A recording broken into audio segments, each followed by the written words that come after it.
Today, we're talking about setups, y'all. Every year when we start coaching our adventure campers, one of the first areas of discussion is about setups. And I'll tell you what, it can sure go deep when you start talking arrows, broadheads, and setups for elk hunting. So, as simplified as we are, our goal is to talk about what we do, what we recommend for hunting elk, and why. And trust me, when it comes to this crew, there are definitely multiple ways to skin that cat. That discussion, our listeners' shout outs, and questions from our awesome ElkBros mailbox. So, my friends, pull up a chair, adjust your volumes just right, and welcome to Blue Collar Elk Hunting. Welcome to Blue Collar Elk Hunting, brought to you by ElkBros.com, with your host Gilbert Ornelas and elk hunting coach Joe Gillia. You want to hunt elk? They live to hunt elk. Their goal is to share with you what they have learned grinding it out for over 35 seasons, doing what they love. So come on into camp and set a spell. Welcome to Blue Collar Elk Hunters.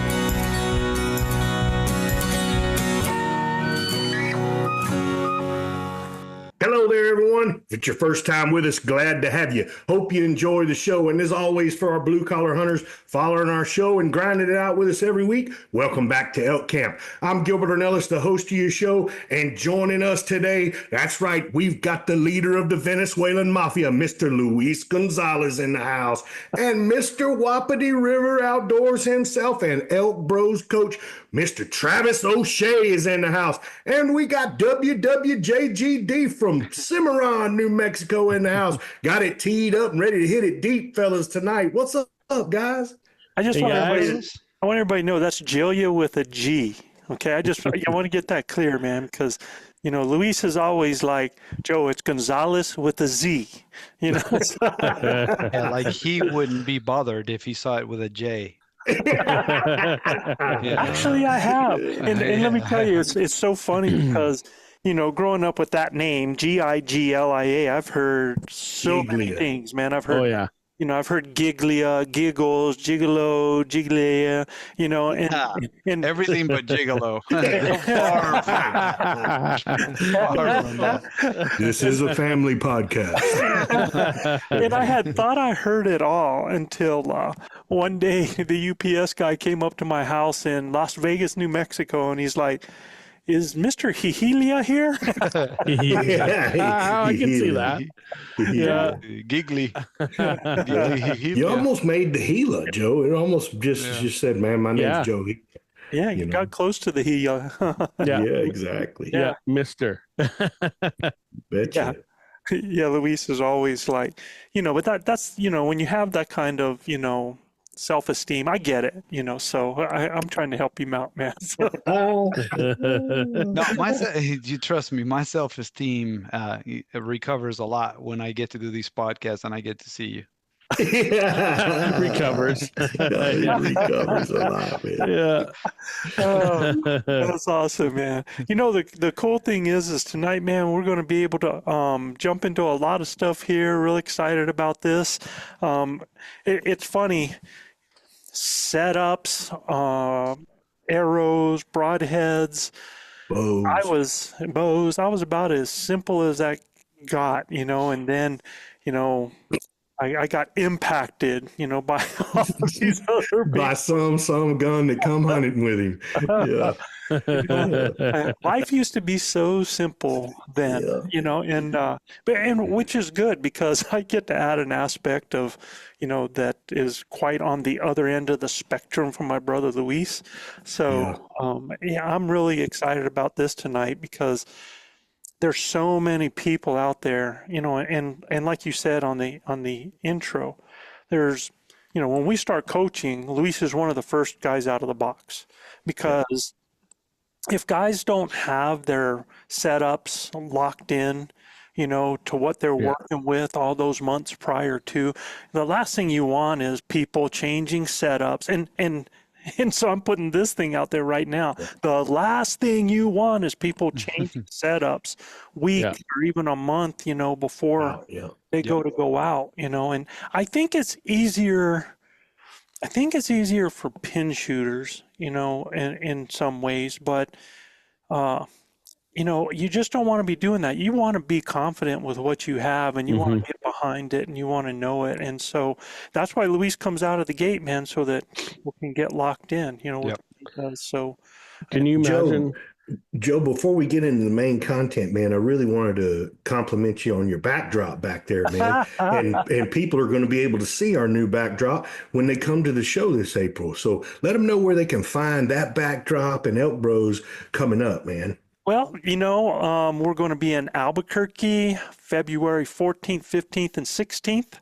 We're going to be there. Then we've got several, actually we have two Western Hunt Fest that we're going to be at. One, I think it's May 7th and 8th at Colorado Springs. And then we're having one in late, let's see, so that's May. And then I'm trying to remember, the second one, I think that's in June. So, and that's going to be in Whittington Center. And if you want to see the Western Hunt Fest, which are incredible events, absolutely, go to westernhuntfest.com and you can see where those are. They have 3 of them. And it's an incredible family event. It's an incredible opportunity to do so many things because you get to shoot 3D. You can do pack out challenges. You can do sprint challenges. They've got calling competitions. They have all kinds of things that really let you get a baseline where you are during the summer. And what I love about like calling comps or any of these things is it makes people get packs out of the closet, makes them, gets them out there shooting their bows, really to get ready for stuff like that. So, and I truly believe anytime you can add pressure on yourself like that, it helps you so much in situations in the woods. So, we have those. And then April, it's going to be 11th, 12th, and 13th. We're, in fact, our brother Travis O'Shea there will be there with us. We'll be at the Mile High Expo, the Hunt and Fish Expo, and that'll be in Aurora, Colorado at the Gaylord Rockies Resort. Awesome. You'll hear that advertised. We've got that being advertised actually on this show as well. So we're real excited about it. That's what we have on the schedule right now. And when we get there to Colorado, we can't, wait to see those people over there. I love when we go to Albuquerque, man, because we get to see all of our Albuquerque people there, and they always show us some love, man. So, and every place that we go, I'll be doing seminars, and there'll be calling competitions. So that's cool. That's cool, right? Yeah, Mr. O'Shea, let us know where you're going to be so people can come check out Wapiti River Outdoors and your line of calls, brother. Yeah, I'm going to be in Reno the second week of March. Be there at the Sportsman's, what is it called? It's a sportsman show of some kind. Yeah, it's just a sportsman show. Yeah, yeah.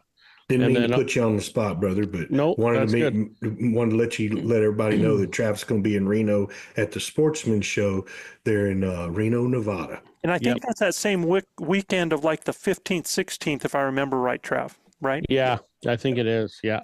Yeah. I'll look up and I'll look it up. And that Friday is, so the 16th is a Monday, 15th is Sunday, 14th. So it might be 13th, 14th, 15th, around there. Is it 2 days or 3 days, boss? It's 3. Yeah. So it's most likely going to be that 13th, 14th, 15th of March. Yeah.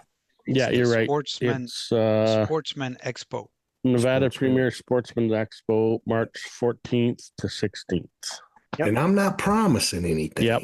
I'm not promising anything, but we might have a sighting of the leader of the Venezuelan mafia in April in Denver. I'm not sure, in Aurora. I'm not sure. I ain't called anybody out, but I heard through the grapevine somebody might be trying to join us there. So if that happens, you talk about talking about bows and setups and all kinds of stuff, man. Holy smokes. Manano's going to be free? Manano's coming? Manano, bro. Manano ain't free here. Shoot, dude. That's a hilarious joke. That was just a good joke. That was just a good joke. Hey, brother, if they don't got room for you at the ElkBros booth, just come 2 rows down. I'll be there on the end. Yeah, just look for the janitor's closet. I'm in. They fit me in the janitor's closet. Yeah. just walk to the hilarious, bar man. That and then hit janitor the closet bar is gonna and be then. crowded because everybody's gonna come talk That's to us, right. Trav. Exactly. That's right. Travis went and got close to the bar. He's set. I'm close to the bar. They heard the good-looking Mexican and the Canadian are Yes. together over there, man. Yeah. From Look south of the out. border and from north of the border. North. That's right. That's Exactly. right. It's a We got it melting covered. pot. We got it covered, man. I was Yes, trying sir. to figure out. You said good looking. Whose booth are you going to? I don't know where he's going. Yeah. Certainly not yours then, Joe, if that's the case. Hey, I got news for you, man. I am the baseline to help other people look better. You know what I'm Yeah, saying? yeah, So, yeah. you know, You raise other people's self-esteem. absolutely. Yes. That's my goal Me, in see, I life. try to build people up, man. It seems like you guys are trying to tear people down, Joe, and we're trying to build folks up, man. That's what I'm saying. I'm the baseline so that Yeah, there you go. I can Okay, buld man. other people's self-esteem. Yeah, got Yeah. you. Yeah, Gotcha. excited It- about Good old Geppetto here. We're It's looking funny. forward. We're looking forward to spending time with all of our, our listeners and grinders, man. We're looking forward to getting out there and meeting everybody, shaking some hand, kissing some babies, making some elk calls, and having fun, man. This is what we've been dreaming about doing, and you guys come with your calls and your bugle tubes and your Yep. families, and come see us out there at these events. We'd love to shake your hand and say hi to you for sure. Yep, and it's going to be cool. All right, let's Sounds start doing good. some things that are going to help somebody. Sounds good, brother. Well, let's go to our ElkBros mailbox. You wanna take this one? The first question there, Luis. Denver Holcomb. Welcome. Holcomb. Yep. How far is too far to go in deep alone? I'll be solo this year, and I want to know what is realistic in safe manner, or just plain stupid.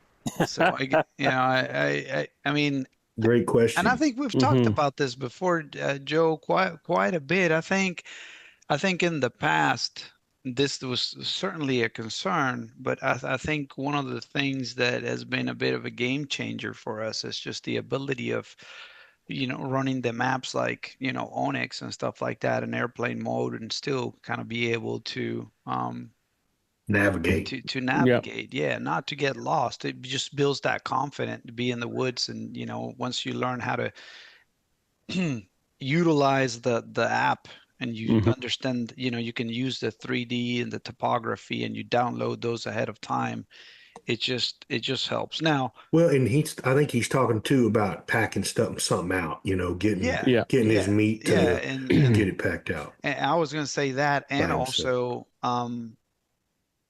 what if something happens? Mhm. How do you get out of there, right? And, Well, and do you yeah, have satellite communication? And we're not sponsored by anybody, but most of us use Zoleo. And I Yeah. mean, Yes. those things are Zoleo, bullet. and I have an inReach too, so it's a double Yeah. protection, Yeah. I would say the same, like, don't go somewhere without, if you're going solo, make Yeah. sure you got your butt covered.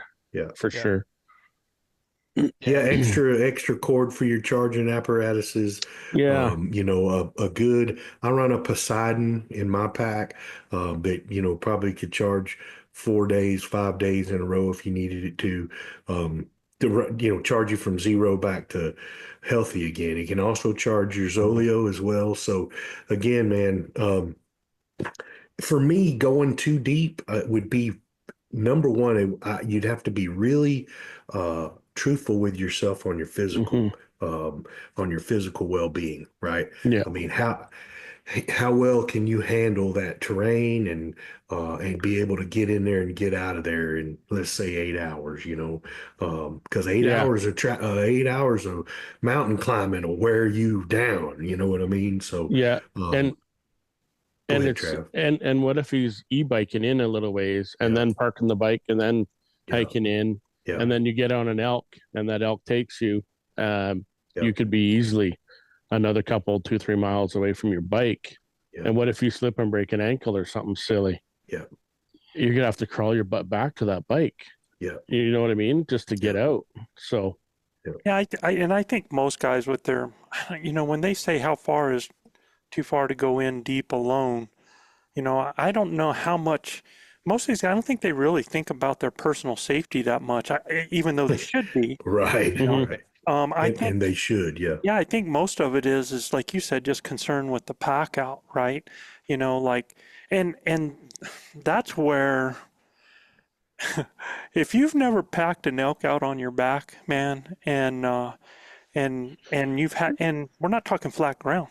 Mm-hmm. We're talking up, down, we're talking Up, down, terrain, yeah. we're talking about overlogs, different things like that. Big volcanic rock. Yeah, I mean, the nice thing is if you're smart, and one thing that I never had in past years, again, I was pretty simplified, but never had, sticks. I never used hiking sticks. And man, I tell you what, Game packing changer. out meat, they are just such a huge benefit. So, but I mean, I think if you're in by yourself, and if you're in September, it's not just about just you and whether or not you can get it out, because there's some big dogs. You put a Cole Wilkes back there, dude, and Cole can pack a critter out, big body, but at the same time, it still takes time. It takes time to get from point A to B and then go back and forth. And if you got warm weather and you're not able to cool that meat down and you're risking losing that meat, then that's an issue. So that bull right here behind me that my pin's pointing at right there, we killed that bull in Colorado. And if I don't have Joe, Luis, and Cole Wilkes, and the guy from golly, man, the CEO, you know who I'm talking about, Joe. yeah, Roca. Rob. Mhm. Rob Canales. If I don't have Cole Wilkes, Rob Canales, and the crew, dude, me and broke-footed Brendan Houlihan and RC Knox are gonna die on that mountain getting that freaking bull off, dude. I mean, it was in a real nasty spot, and and going up there and coming back, oh, it sucked. I'm talking sucked, but these guys were hammers, man. And Rob Canales with a broke foot. Walked back up that mountain to get the last quarter, dude. I'm like, I'm not believing it. And it like to killed me just to go up there and come back down with a quarter. You know, now I had 2 quarters on me. I had a hind quarter and a shoulder, but still, I mean, that's a lot. And that was a big old gnarly bull, dude. Big, heavy bodied son of a gun, but that's how we roll. I mean, our guys, they dive in there with everybody and come help you get him out. So, but by myself, dude, I don't know if I could have done that by myself. Yeah, I think, what's that? I was gonna It took say, me 2 days. I think the key here is like, man, just think safety, and then do a little bit of homework, do some journey management, just understand your limitations, like Gilbert said at the beginning, and then just kind of go through the what ifs. I think it's easy to get excited and distracted, like Trav said, as you're chasing a bull and you don't realize how far you're going, and then as you're going there and you're looking at a map and I want to get to this spot. It's like you go, and you don't realize what you're going through, and then you find yourself in a position where like, how do I get out of here, right? And that happened to me and Joe and Manano once, and we did get into elk, and thank God I missed that elk, because God took his hand and shoved the arrow to the left. Because we could have gotten hurt, and we were in bad shape, like physically that day after we finally made it back to camp. But it took a toll on us physically, and it could have been dangerous. So the boys told Joe, "You don't love us no more, man. We're never doing that again." I was like ready to go back the next day, and they were like, you were not. No, You were thankful that I missed that bull, and so yes. I was thankful you missed the bull because of the route we picked to go out, not knowing. And that's the one we would have picked with the bull. Yeah, and had we known what that looked like ahead of time, we'd have just come out with a bull the same way we went in. That didn't bother me. I thought that would have been fine. But I tell you, the way we went out was dangerous without an animal. Exactly. Yes. I mean, exactly. Yeah, I don't know what that degree was. Oh, it was way more than 50 degrees of inclination on the You cliff. needed it was almost rope time, man. I mean, Yeah. literally, some places you felt like you were getting ready to slide into a free fall. It was dangerous.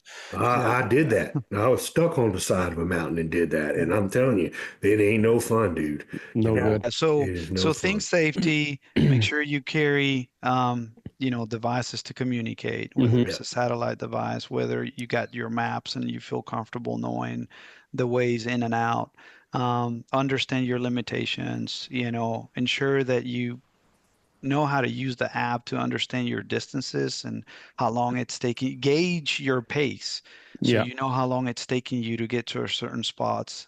But yeah, safety first. And then again, if you do encounter an elk, even before shooting, I know this is hard to do and easy to say, but even Mhm. before shooting, think, can I get this thing out of here? Yeah. Yeah. And is it I, worth taking the shot? Joe, Well- what do you think? What do you think is like a good guideline? Would you say 3 miles on a oh, I guy was that's just getting ready to say, moderately physical, or would if 3 miles? somebody has done it before and they know what it's like and they know, what they've done for a distance, yeah, I would say that guys can do 3 miles like that solo if they Yeah, know what it's like, right? What Yeah. I recommend most people is that it's funny, you can end up going in real deep from your vehicle and there's still a road within 2 miles, right? Yeah. yeah, So Mhm. yeah, I would just tell people, man, just to don't go anywhere where you're not within, if you've never done this before, within 2 miles of an access, right, of a road, so that you might have gone a long way one way, but you can get back to that vehicle with a lighter load, move your vehicle, get in a better position, and that's the great thing about GPSs, because a lot of people, when you go in deep, there's access roads all around that, you could have probably got to the area you are a lot sooner from another way. So, yeah. that's just something. Know the road systems, and we always Mhm. talk about that in our plan anyway. So that's really huge. And that's what I was saying too. We weren't a mile from where we parked our UTV. We weren't a mile and a half, 2 miles Yeah.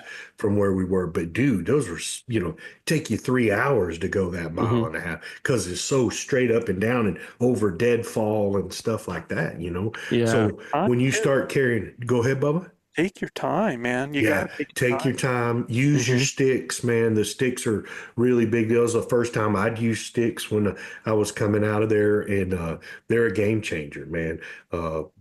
Brendan was belly aching the whole time going up there. He's like, I don't understand what we're doing. Mhm.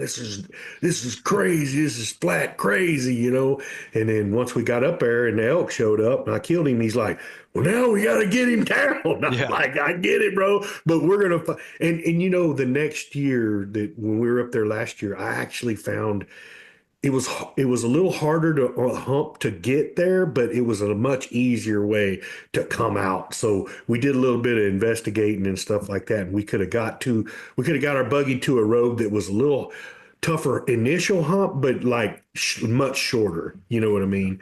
So Mhm. And there's just I, got to figure out what's best I for will you. tell you too, downhill's much more dangerous Mhm. than uphill. Yeah, So, That's where your sticks really come in. yeah. yeah. And I mean, Mhm. you trip and you fall downhill, man, you're going, Oh, right? So, yeah, Think water supply, daylight, Mhm. batteries. yeah. And I think Communication yeah, devices. well, the communication devices, but the batteries most importantly for flashlights, for illumination, and then just your water supply and the, how Yeah. the how nice thing long the is sun is setting. if you end up packing into the night, it's going to stay nice and cool. You can take your time. Mhm. You can sleep when you're done, right? Because you're Hmm. done. So the only thing is you got to really be careful at night. Be careful of wearing a hat with a brim, because a lot of times you don't see branches that end up hitting you in Yeah, Mhm. the face and stuff like that. yeah, Um, so, what I recommend for stuff like that is to make sure your brim's up enough so that it's illuminating, but you're seeing things that are at your eye level that aren't Mhm. going to end up poking you or grabbing you and stuff like that. Because Yeah. sometimes it helps to have a brim just so it deflects the light that you have on top of your hat. Yeah. But you just got to be really, really take your time. Yeah. And be planned about what you do. Yeah. And don't Well, lose your Yeah, cool. remove the prime cuts first, man. Get them in Well- your pack, your back Yeah. straps, tenders, and Yeah. stuff like that that you can take first and get them to safety. And then, Yeah. if we got to leave something overnight, but I like to. I don't say I like to, but I'll urinate around that little area there, so at least the Yeah. varmints can smell that a human. You've heard my first hunt story. That's what For that's sure, coming man. from, huh, Yeah. man? So at the end of the day, that works, man. It keeps varmints away from things. They don't like human scent. And then we raise them up too. We'll pull them up Yeah. we actually, what was hilarious is this year when we went back to Colorado, we went straight back to where I killed that bull right here. And the stick is still crossbar there. was, Yeah. the crossbar is still there from where we hung my meat Nice. and, Yeah. and had it there. And then the carcass was still there, the bones it and really? everything. So No way. yes, sir. Oh yeah. Yeah. With the cartilage still in between the backbone and everything, man. RC was Wow. freaked out. He was like, "Oh my God, check this Our out." carcasses around here don't Hmm. last a week, man. They're Yeah. gone. So Yeah. Yeah. They're 5 to 7 days. Ours are. Yeah. They're so spread out that Yep. I mean, you don't know if the bears were on it or the wolves were on it or who. But the lashing Who was knows? the lashing of the cord, the paracord was still there, and the post going across where we hung our quarters and everything. Yeah. It was still there. So pretty cool to see all that for sure. Yeah, and I So- do like that you touched on that, like especially here in Alberta. I'm sure Colorado, Wyoming, you guys would want to pack your quarters and your good meat away from the carcass, like get it Mhm. away from the rib cage and the guts. Yeah. Because through the night, that's when the predators are coming out to it. And then on your last trip, when you guys are packing the rack out, that's when you're going to be super tired.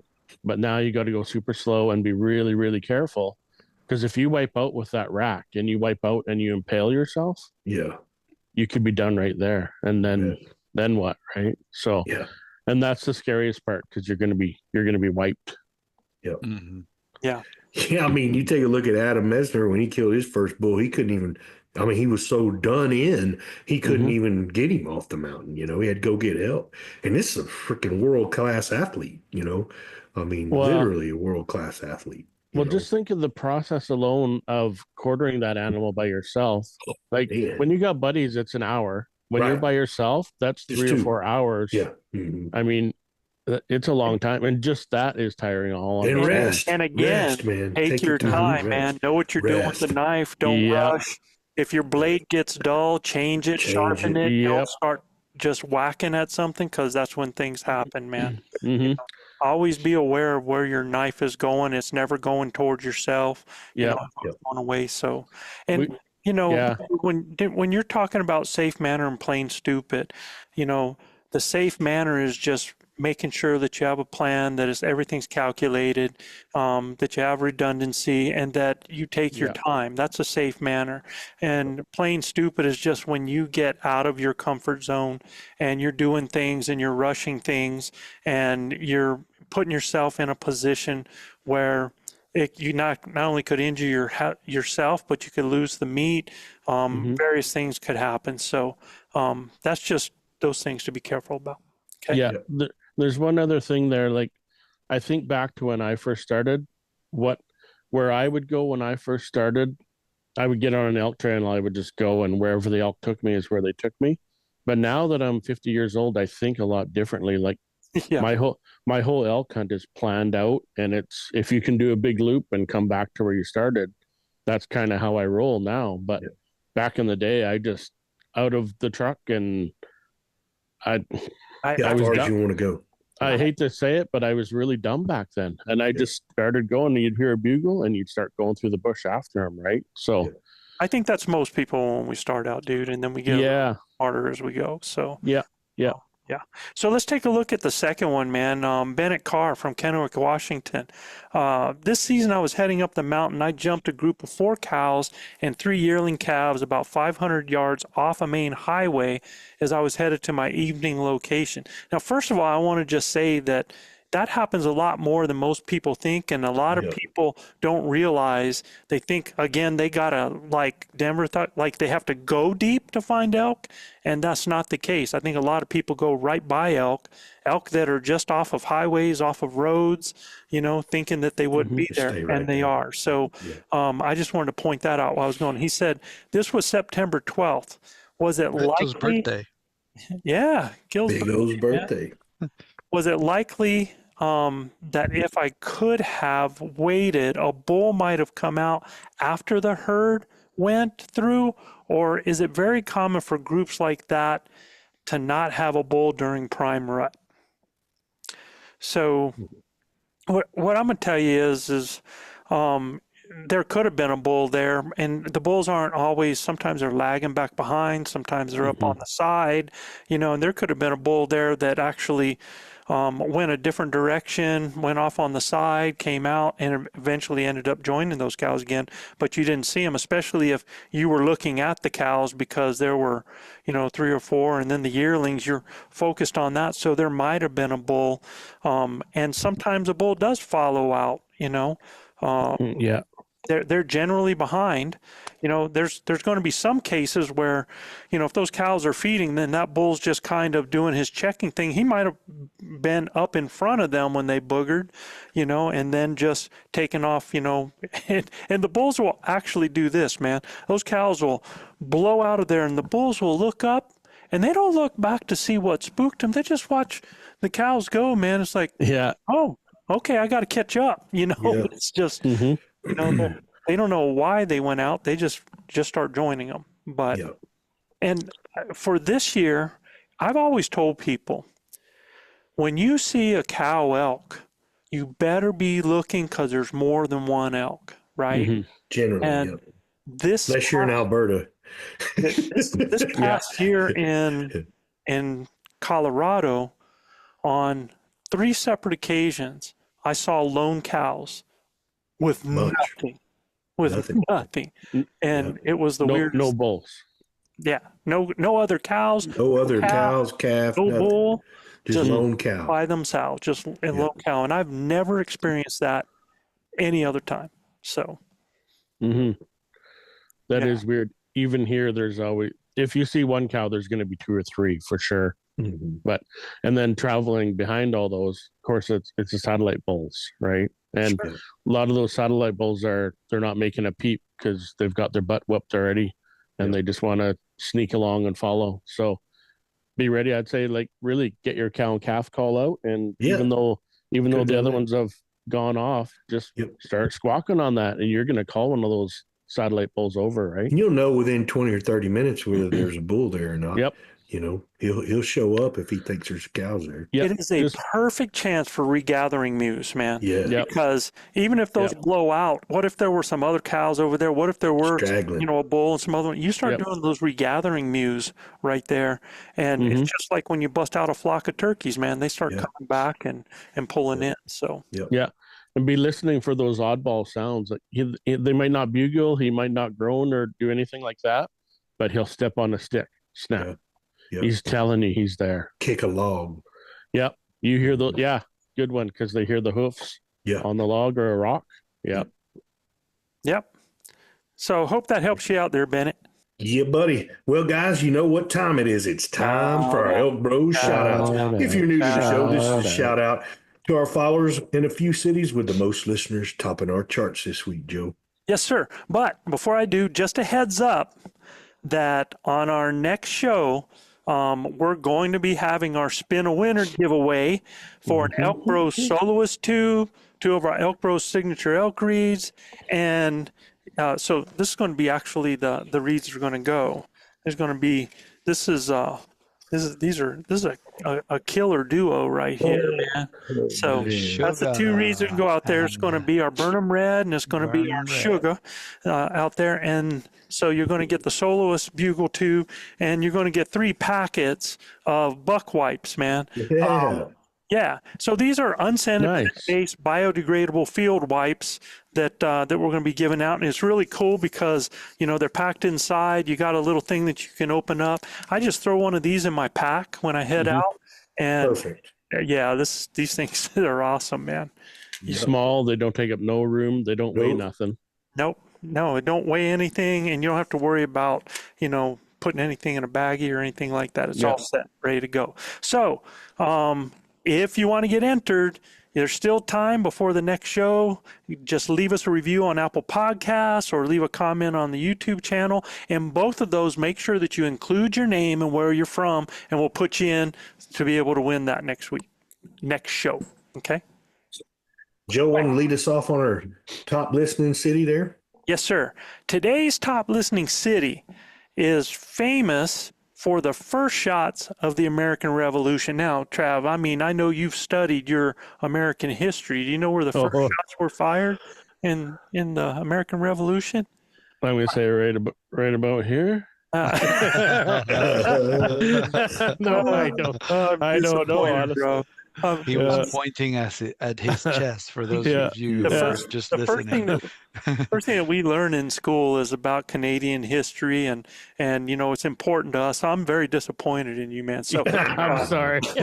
The famous Liberty Tree that once stood here in this town, symbolizing colonial defiance, was mysteriously cut down. While historians suspect British troops destroyed it, the true fate of the tree remains a mystery.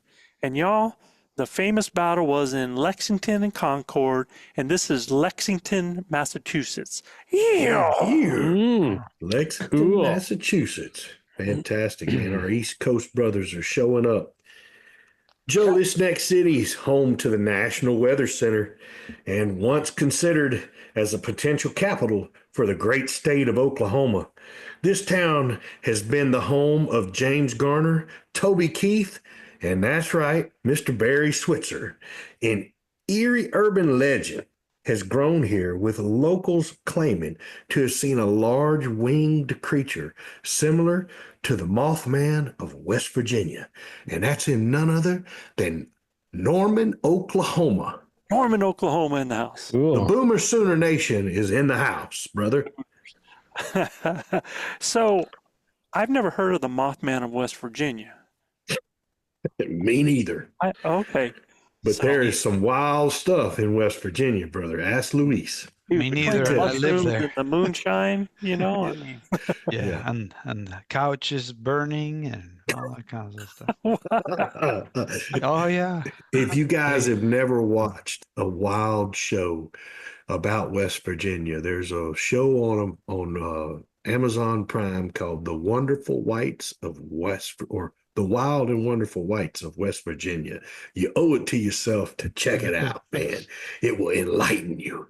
And, Not 100% representative. Come on. Do what? Not 100% representative, but yes. No, but it's a wild show. You can find that brother. there. Absolutely. Well, you can find that here in Texas too, brother. There's a lot of places, right? But it is definitely something is on display. That's for sure. Yeah. All right. Our next stop listening city was laid out originally in 1855 with the cost for the initial town lots going for the huge amount of 25 cents. That means the purchasing power of the dollar today in this city relative to 1855 has decreased by a factor of approximately 57,608. This means that $1 in 1855 would have the equivalent purchasing power of about $57,608 today. Wow. I would highly recommend you guys fact check these numbers. Joe is not very good at math, so just double check that. We don't, just full disclosure that we're not 100% sure these numbers are true. So just, I just want to tell you, man, you give any scenario to Chat GPT and it takes care of it. Yeah. Even that I wouldn't trust. But anyway, exactly. This is in none other than New Virginia, Iowa. New Virginia, Iowa. Virginia. So, wow. The heart of the country represented. I so believe that, man. You think about the things that people paid for back then, and as prices go up, that means that value of that dollar just keeps getting sliced. You know what I mean? That's right. We never realize that till you see something like that. I mean, they purchased a town lot for 25 cents. Just think of the work, the hard work, the labor intensive work to get that 25 cents back then, though. Oh my God. Like totally different than what we deal with, right? Yeah, they might work the a week to purchase make of it. Louisiana, Alaska. Yeah. So Yeah. you know how every generation goes, well, back when I was a kid, you could get, right? You know, Yeah. let's say that. So what do you guys remember the most being able to get for 25 cents? So me, Ooh. I went to a grocery store across the road from my house, and I would buy a surprise bag for 25 cents. It was a little bag like this that had sucker and some gum and maybe like a sticker or something like that. That's what it cost, was 25. It was a 25-cent surprise bag. You didn't know what was in it, but You could get 5 big gumballs at the Woolworth here in Texas. 5 big gumballs for 25 cents because they was a nickel a piece, Joe. But they were big old gumballs, man, out of the gumball jar, you know.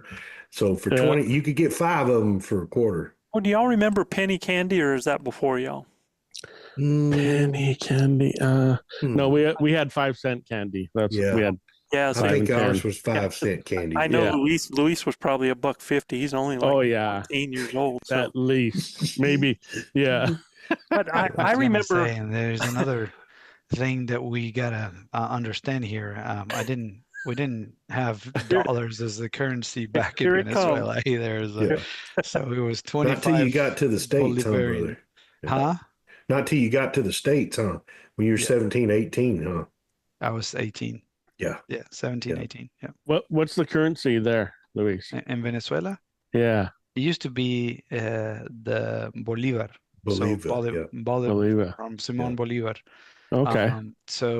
But it's gotten the Is it seafood? Inflation. gotten so devaluated Yeah. because of hyperinflation. Venezuela's had one of the record inflation numbers in the world. And so it's still kind of the Bolivar, but then they call it the strong Bolivar Fuerte, and then just continue to have iterations because they just kept adding zeros and zeros and zeros and zeros, and it just got terribly bad. Yeah. Now Right. it's easier to use dollars. Well, Okay. I remember buying Coke, a bottle of Coke for 25 cents. Yeah. Oh, yeah. I could get a Venezuela Coke with for a quarter. Mhm. Yeah. When I was a Because kid they in were in the Venezuela with machine. 25 cents of a Bolivar, I could buy a Coke. Wow. Yeah. Okay, fellas, let's move on to this next one here.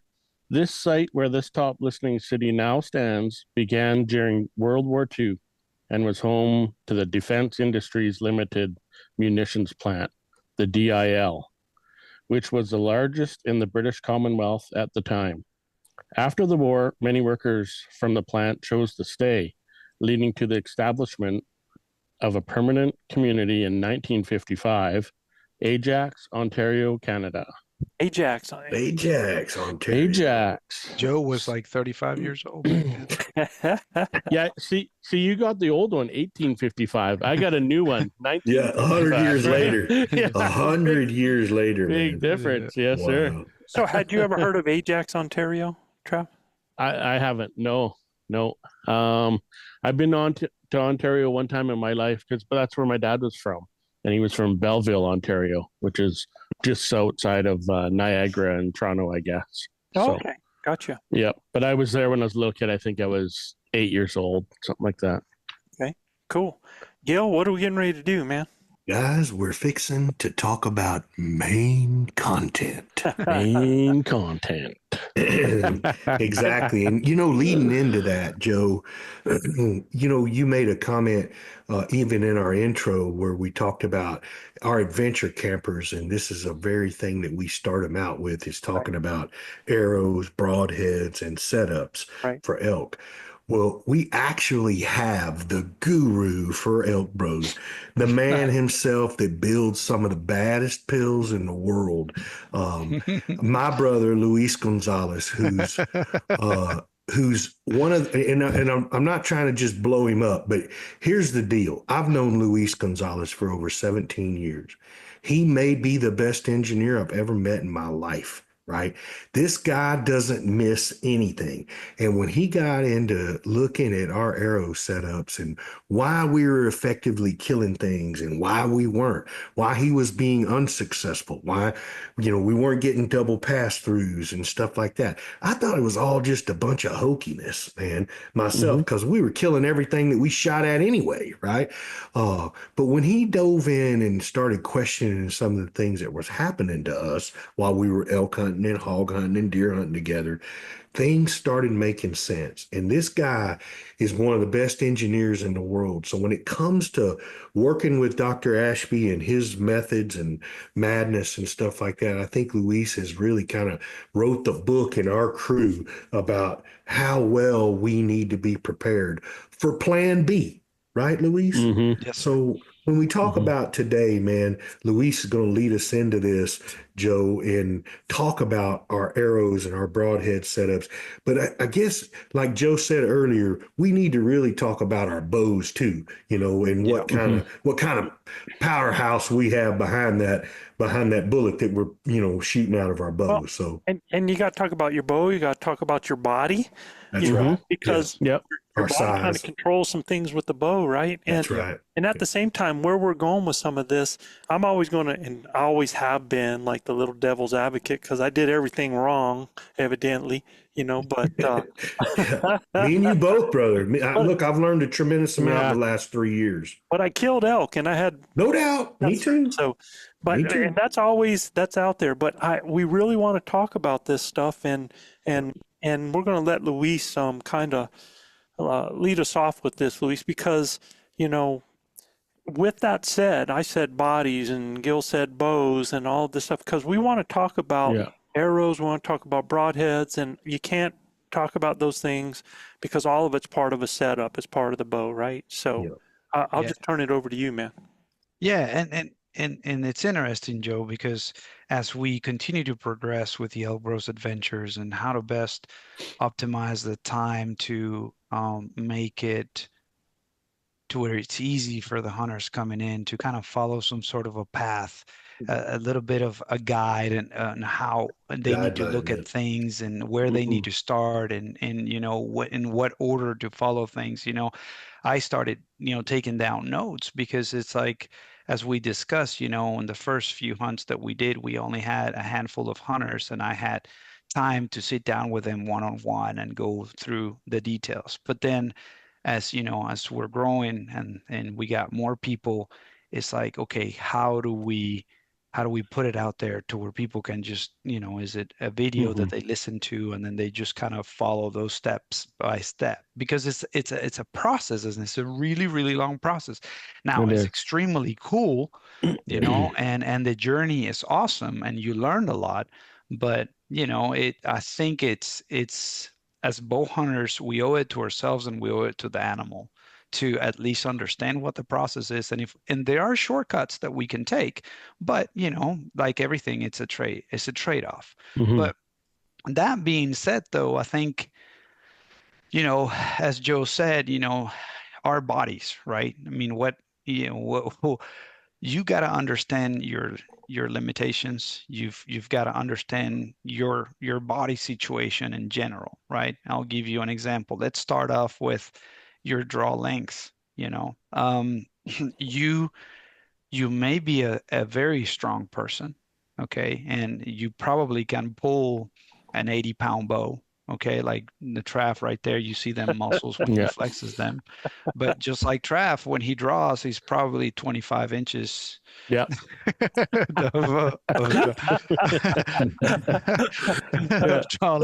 So sometimes size is everything, 28. right? Yes, it matters. Sometimes it is. Yeah. It is. It is. Yeah. I'm a whopping 28. But we've had a hunter in the Size past, does matter. where, and I learned this the hard way with a hunter too, because, the hunter, Sure. he could draw 65 pounds. And then, I started kind of like looking at build him a setup for 65 pounds, and I didn't realize that his draw length was very short because he has a condition, 26 inches. he has a short arm. So he was such a short draw length that had a huge impact into the speed coming out of that bow. And now you'll hear me say, I'm not a big speed guy, and it's true, but the speed is a factor that you have to consider because it depends on what animal you're hunting and what's your comfortable distance of accuracy that you feel comfortable shooting at an animal. Yeah, your effective killing range. Your effective killing range, exactly. That's very important. Very important. So again, and then again, so I think as far as your body is just being able to draw your bow, what's the maximum you feel comfortable drawing? And we've had that conversation too. You know, Gilbert always has a good joke about this, is like, you know, really sit down with your bow in your hand and lift your legs or your feet off the ground, and now try to draw your bow while you're sitting down, and then see, you know, how difficult it is. I mean, if you find that it's relatively easy and you can still draw your bow, that's probably a good poundage for you. But if you find yourself doing weird movements like Joe, that inside of a pop-up line, where he tears up the entire pop-up line with the broadhead. You bite me. You can just bite me, man. Yeah, then you might be overbowed or under-shouldered. Yes. Yeah, those guys with the good telescopes, if you zoom in on the moon, you'll see one of Joe's arrows sticking out of the moon. Oh, bite. I witnessed that. I witnessed that at the Colorado elk camp. The first day he went out there with his brand new bow, and he thought he was all cool. And man, as when he went like did his D-loop went loose, and the arrow went. Oh no, I'm not lying. I had to make you a new D-loop. Remember? A new what? D-loop. The D-loop. Oh, you're talking a few years ago, right? Yes, I'm not lying. Yeah. But anyway. So I was with him when he poked the hole in the blind. I was with him. He got on his knees. He goes, I don't know what's wrong with me, dude. Because I can't draw my freaking bow. I'm like, bro, just relax. And dude. that's another thing. When it gets cold, it's a little different too, and have not to being able to keep that use your legs, and not being able to use your legs, and you just like, okay, so again, what is the poundage? Quick story. I'm sorry, man. I just got to tell you, because Chav's brother was hunting deer with us here in New Mexico, and you know, shooting, he shot fine. Everything was good. And we had, believe it or not, we were using tree stands for mule deer because, you know, mule deer, they might not follow trails the way whitetail do or come in certain way, but they do stay in the tree. So if you have an area that bottlenecks, it funnels them down in front of you. Put a tree stand there. And I'm over across on the way, and I know exactly, I can see George over there in the tree stand over there. I can kind of see some of his color over there. I can't see a whole lot, but I can tell he's there. And $12, and I'm talking some wow, $12 go and stand underneath his tree stand.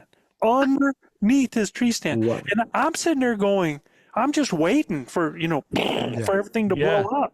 And they're feeding, and I'm watching, I'm like, is he asleep?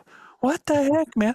Finally, the deer walk off, and they go up, and we're like on a tabletop, and they go over the side. I climb down, and I go over there, and I go, George, did you see those deer? He says, oh, yeah. I seen them. I said, why'd you kill one? He said, I tried. He said, I must have tried to pull this bow back 20 times, man. He said, I could not. It was cold that morning. And he just could not get that bow back, man. They're drawn. Yeah, so it's a real thing. I had a really good friend of mine who'll be hunting with us this year, John Wolf. John Wolf was hunting with me. I was guiding him in a place, and we were axis deer hunting. We had this giant axis deer come in. It was freezing cold, man. But I mean a giant axis. And I'm like, all right. I said, when I tell you to draw, you draw. okay, man, dude. Okay. We were in two tripods. I'm above him in a tripod with a camera, and he's just below me, right? And he says, okay. The buck's walking in. I said, and he turns his head to look at a different direction. I said, draw.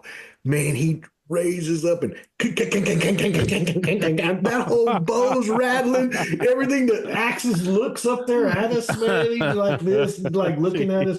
And I'm like, hang on just a second, don't move, man. And then something else gets the axis attention. Term, I said, draw.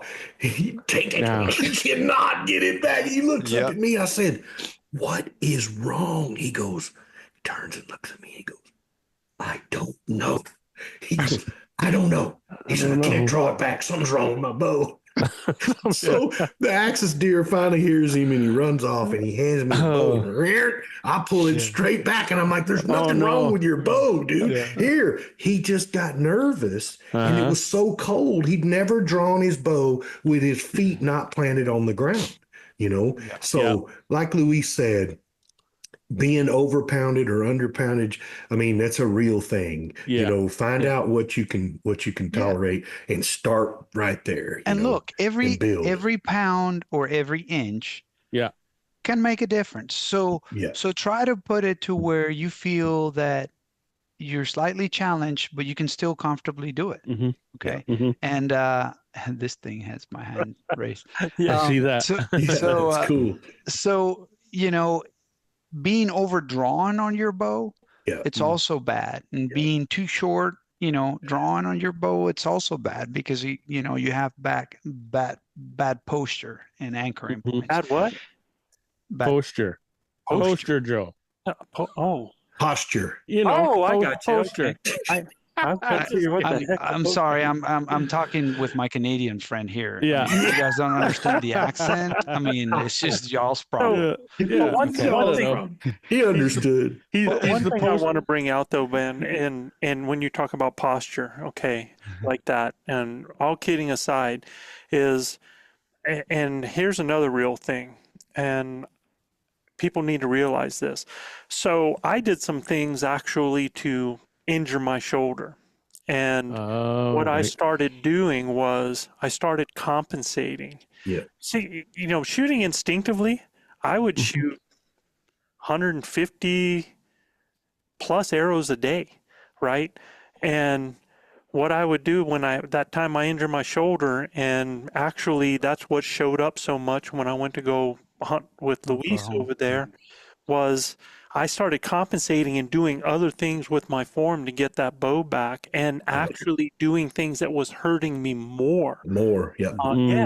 You start so what happens is instead of just pulling straight through, pulling back here, you end up dropping this elbow down and you end up doing a bicep pull. And when you do that, in order to get that correct push, that bow has to go up when you do that. And then what you do is the worst thing for your shoulder.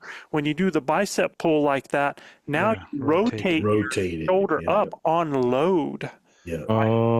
So instead of starting right here and going to it, you pull it like this and then rotate up. It's really rough on your shoulder. On load. So what happened, you know, and the first time that showed up was in a blind with Luis over there. And honestly, man, unless I could put the bow up, and that's what made me have to realize it was time to do something different. And I went like that, trying to strengthen that. And that was the same year. Then we hunted in Colorado, right, Luis? That's the same year, right? Yeah.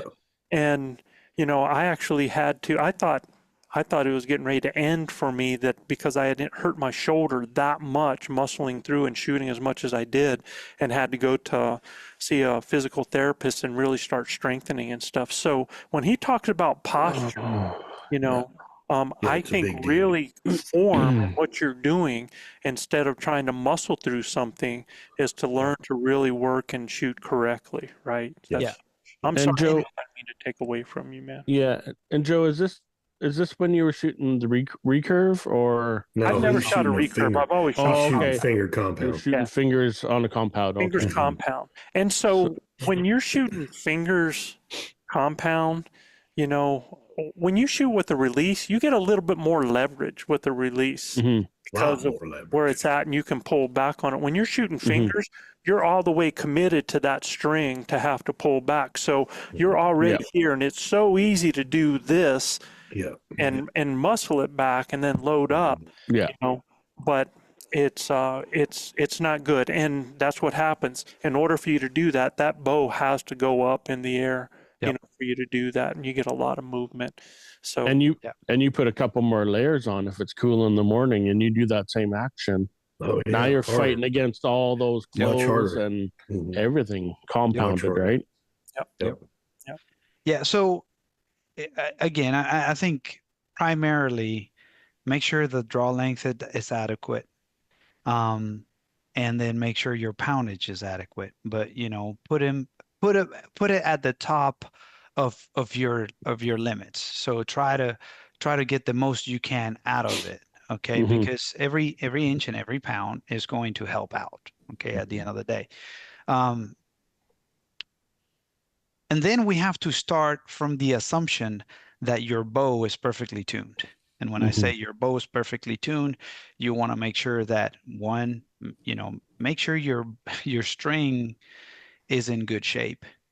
That, you know, because if you do all this work to tune your bow and to match it up with your arrows, and then you need to change your strings, guess what? You've taken a bunch of steps back. Yeah, you kind of starting all over again, right? So make sure your strings are relatively new and then in good shape, and you're not going to be replacing them soon. Make sure your bow is tuned, and that by that I mean your cams are not leaning as you're drawing, that they're synced, you know, that the timing on the cams is spot on where it needs to be, that your nocking point is where it needs to be with regards to your riser.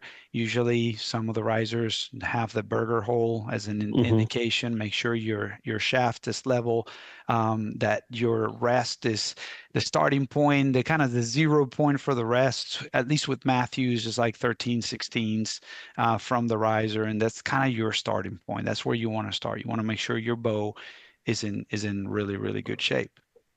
And look, there's a couple of ways to go from here, okay? Because there's a little bit of an iterative process. You can potentially just do like we do with rifles when we get a new rifle and we try different grains, ammunition, to see what shoots best out of the rifle, and then pick the one that you feel that shoots best. That's one route. The other route is, okay, wait a minute. No, I'm actually going to Africa and I need to shoot at Cape Buffalo. And I just, by regulation alone, my arrow needs to weigh more than 800 grains. You know, I don't know what those regulations are, but I'm sure there are certain regulations for certain animals in certain countries, right? So at that point, you're not really shooting. You're not trying to find what your bow likes, but you're now trying to find, you know, you're trying to now tune your setup with your arrow with that total weight, and then make your bow shoot that arrow the best way possible. Okay. And so now when we start looking at these different combinations, I want everybody to kind of think of the big triangle. Okay. And for a bow hunting system, on the triangle, there's 3 corners, and one can't operate good without the other being in tune. For everything to be synced up, the shooter, the bow, and the arrow, those 3 things need to be tuned together. Okay. If you got, and I'll give you an example, and Gilbert saw me, you know, do this. Okay. Gilbert went to my house. We were able to tune his bow and to the arrows that, you know, kind of fit his bow better, right? And he was shooting bullet holes through paper. Okay. And then I told him, hey, let me show you. Bare shaft bullet holes. And I said, let me show you this. So he gave me his bow and he gave me his arrow. And I shot that same setup through paper. And I had a big tear. And when I tell you a big tear, I'm talking, you know, 9-inch tear, okay, through paper. I shot it again, same 9-inch tear through paper. And Beto's making fun of me. I said, listen, man, look, it depends on the shooter. I was like, yeah, Hmm. of course it does. You know, yeah, how he goes, right? I was like, well, let me show you. So I got my bow with my bear shaft. Um, and I say bear shaft, you know, field point, right? But bear because it's not Yeah. fletched. And I shot through paper and perfect bullet hole, right? And Gilbert's like, let me see that. So he took my bow with my arrow, and he had a big tear like that through paper. Yep. Big tear every time. So here's the thing then. I imagine because theoretically, if you're adding your pressure point on your handle where you're not torquing and you're just pushing that pressure straight through and you're pulling back, you know, theoretically that arrow should shoot the same out of there, theoretically. But do you guys But like we're all hand different. differently, But or we're all is it different. because of where your Yeah. anchor is? Yeah. 100%. Because of the way Yeah. your bow is too. You Yeah. know, your bow's not going to anchor that arrow the same way. Hmm. Uh, Yeah, but what in he's this, saying is the same bow, same arrow, different shooter. You Yeah. having a tear. And yeah, yes, the answer is exactly what you're saying, Joe. We all grab the bow slightly different. We have slightly different anchor points. And look, we're talking very similar Hmm. draw lengths here too. yeah.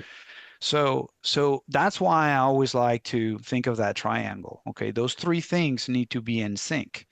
And so it's not like, that's why it's so hard for me to tell somebody, no, I'm going to tune your bow and your arrow and then give you the arrow and the bow. And it's like, well, it might be okay, Yeah. but it's not going to be, you know, if you're Be tuned anal for about Luis, but things it like won't be that. tuned for Yeah, that person. for that shooter, not perfectly. May get you close, but Right. Yeah. not exactly close. So those are the things that you kind of keep in mind. So, and look, if there's ways, once you build your arrow, there's ways to say, okay, well, I need the arrow to weigh this much. And now you start tuning it with your bow. Okay. You start with a tuned bow, but then at the same time, when you try to do that through paper, bear shaft, that's when you start to see, okay, well, this arrow, you know, what is my spine Hmm. stiff enough for the weight that I'm putting in the front of this tip? You know, at the end of the day, is your draw length, is your arrow sticking out too far from the riser, or is it optimized to where your broadhead is clearing your fingers? Hmm. Um, you know, it proper arrow length, and then how much is it going to weight, and is it properly spined?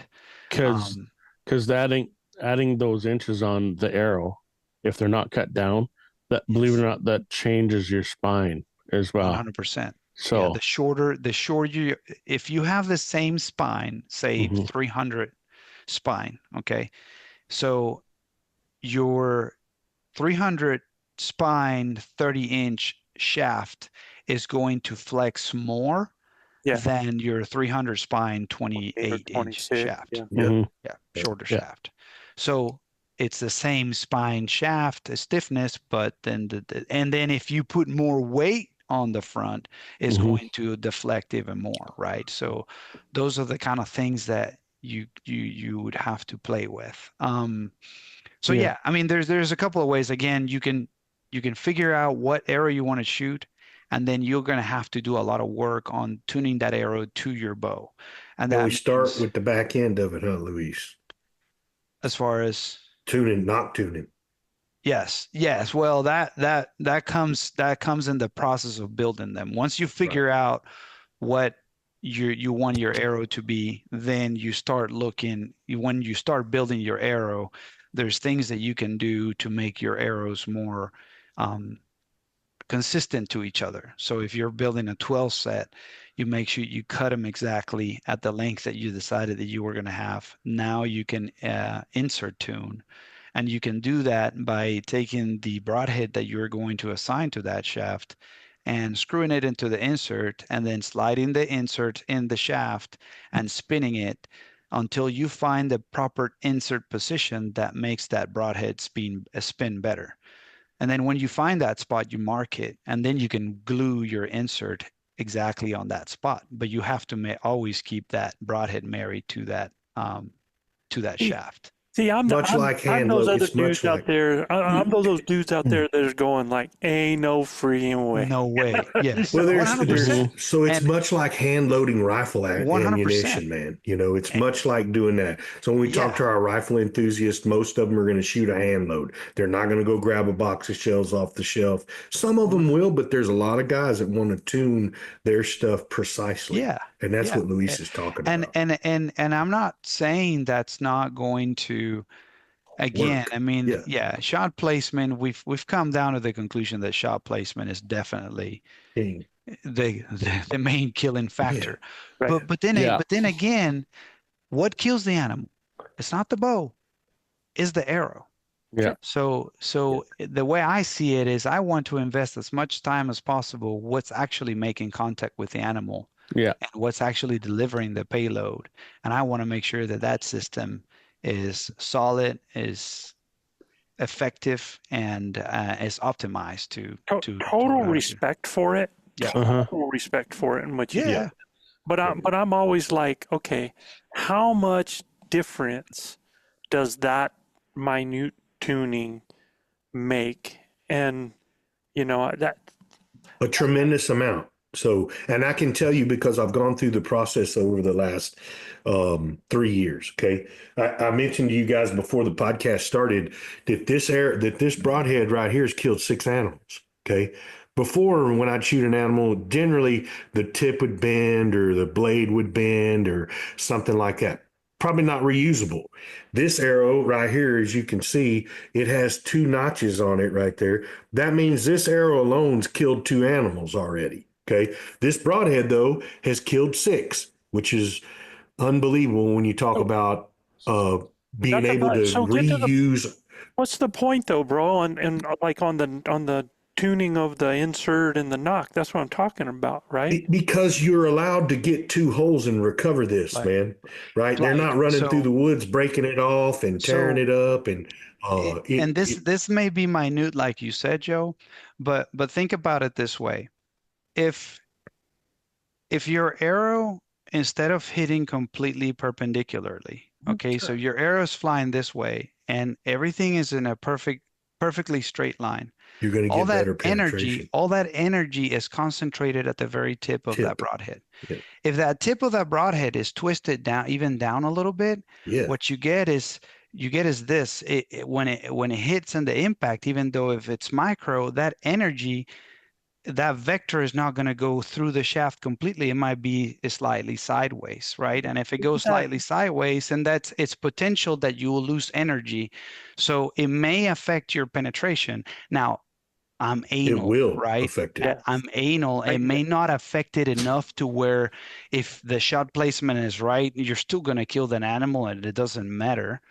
But those are the things that are under my control before I take the shot, and those are the things that me personally like to work on. Yeah, because in all things being even, but I know when that broadhead tip hits that animal's not flat. You know, he's got bone that is Correct. curved sometimes, or one And area if your arrow's softer. kicked out, arrow's kicked out a little bit, you don't get the penetration that you need. Yeah. Right? Well, I mean, it happened to Manano Yeah. with that cow, right? He hit that limb, and now the arrow wasn't flying perfectly perpendicularly, and so when it hit the animal, the arrow was either pointing down or pointing up, and then it's just now you lose a lot of the penetration because some of the force is going to go sideways as opposed I've even to seen, straight through the bro, shaft. and that's where I'm talking about is like when it hits the animal.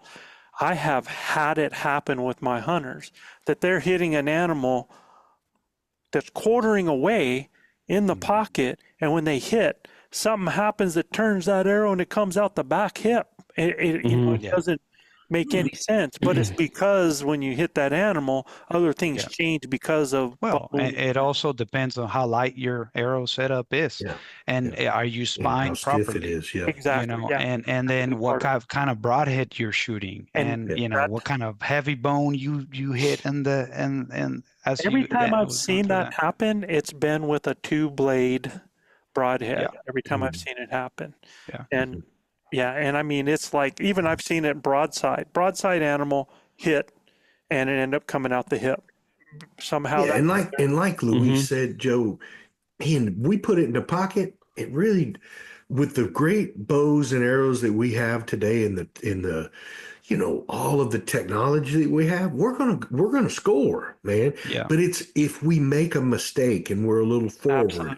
we Right. hit that scapula, or we hit a rib and center punch that rib, or the animal tries to leave and now he's turning out, which we saw this year when Luis made a really good shot on a whitetail. And these aren't big animals; they're 200 pounds, man. And this is at 16 yards. He shoots the animal and he spins, and when he spins, we don't get we get one lung penetration, right? But nothing on the backside. I mean, and it was hard. I mean, Yeah. you can't plan for that. So plan B has to.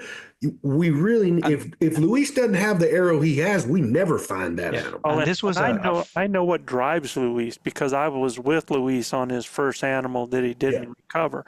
And that's one thing that I appreciate about Luis is that this has been a journey for him to try to make sure that doesn't happen. And in doing that, because he is the person that he is, and he is so, and like you said, he's anal, Dedicated, and he's perfectionist and everything. Technical. Technical. Very Very technical. technical. And that's why I think he has a lot to teach. And but that's why I know that I'm representing a group out there that are saying these things that I'm saying. So we need to see those. 100%. And we are, and that's why we are the group we are, because That's right. we all have different. I threw rocks at him for a year, man. Yeah, I'm he like, did. ain't no He way. did. Bro, He come did. look at my deer that's dead right here. Yeah. Tell him he didn't get shot with a good animal, with a good arrow and a good broadhead, man. Tell him to get up. Well, he ain't getting up. He's dead as a hammer. You know what I mean? Kick him. Let's see if we can get him to get up. He's dead as a hammer, man. And I get it. Like I said, man, I don't expect everybody to go through arrows like I go. But some like people I- might like I want do. to, right? Yeah, but some people might want And if to. they do, but this then is the guy also, to talk to. I win by just opening up a different world to people to potentially help them understand why things are happening to them that they might not know, right? So that might lead them in a path of, wait a minute, that kind of makes sense, and that's why that happened to me, because I have been there, and you all of you have been with me when I had that happen. Yeah. I will tell you one what way or another. And this is actually proven to your point. Over the years, Luis, and now remember, I'm an instinctive shooter, so it's not like I'm always looking at a pin through a peep and everything like that, right? There's going to be a little bit of margin of error because of the instinct part of it. But even with that, I was very, very accurate. I mean, you guys had seen me shoot. And I will tell you what I would do. I would have, out of my arrows of a dozen, as I shot them, I would pick a number 1 arrow and a number 2 arrow and a number 3 arrow because they flew better. And and a lot of that is because what you're talking about. And Exactly. that's what I wanted to get to is that. Yeah. And that's a perfect segue, Joe, because at the end of the day, the reason why I do everything I say I do is because I don't want to be picking an arrow 1, an arrow 2, an arrow 3. That means that I can grab any of those 12 arrows, and I know they're going to be within 2 grains of each other, and then they're all going to fly exactly the same. You know, and so that's why I do that. And so the other reason why I found out and started digging into this is like there's a term out there. I didn't invent this. I'm not taking credit for any of this. This is just me, digging up already existing information. But they call it nock tuning. And the first time I heard about it, I was like you, Joe. I was like, oh my God, that's ridiculous. That makes no sense, right? And so all it is like you can nock tune with fletchings or without fletchings, but at the end of the day, you'd be better off if you do it without fletchings, because the fletchings hide some of that defect coming out of your bow, right? So fletchings, in all reality, fletchings should only be there to stabilize your broadhead. But if you're shooting bare shaft and your system is perfectly tuned, I've shot bullet holes, and I'm not lying with this. I've shot bullet holes with field points, non-fletched arrows at 20 yards, bullet holes through paper. So if your system is tuned, your fletchings are going to be there to help with your once you put your broadhead in. Note, important, never ever shoot your bare shaft with a broadhead screwed on and without fletchings, of course. It wants to Never become the fletch. the It'll wanna broadhead swap wants to ends. become the fletch, and they wants to swap ends. So Yeah. don't ask me how I know. That's good to know because I've never tried that. So Yes. that's You good to don't. know. Yes, don't ever try. So Yeah. so knock tuning, all it is, Joe, is like you basically insert your knock in your shaft and you kind of mark it. You mark your starting point, and you shoot through paper now. And when I say shoot through paper, you're shooting through paper 7 yards, right? And with a field point. So you may get a tear. So now your bow, you know your bow is shooting pretty good. You did your first arrow. Now you got the arrow with the weight that you want shooting through your bow through paper. Great. And you got a bullet hole. But now you're building 12 arrows just like that one. Mhm. So when you can build them exactly the same. But now you're going to grab one of those 12 arrows that you built and you're going to shoot it through that bow that is perfectly tuned with you, with the new, the base stereotype that you built, and you're going to have a big tear on that paper.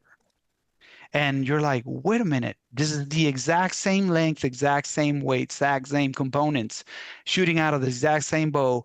The other arrow is making me a bullet hole, and this one is tearing the paper, just like you're saying. This one flies better, this one doesn't. Well, you start turning that knock position slightly, like 1/8 of an inch every time, and you shoot through paper, and you keep trying until you find the position of that knock on that shaft that will yield. So a have bullet you found hole. any uniformity to that? I mean, like, so like, for example, on a pole vault pole, there is a softer side and a more Mhm. stiff side, right?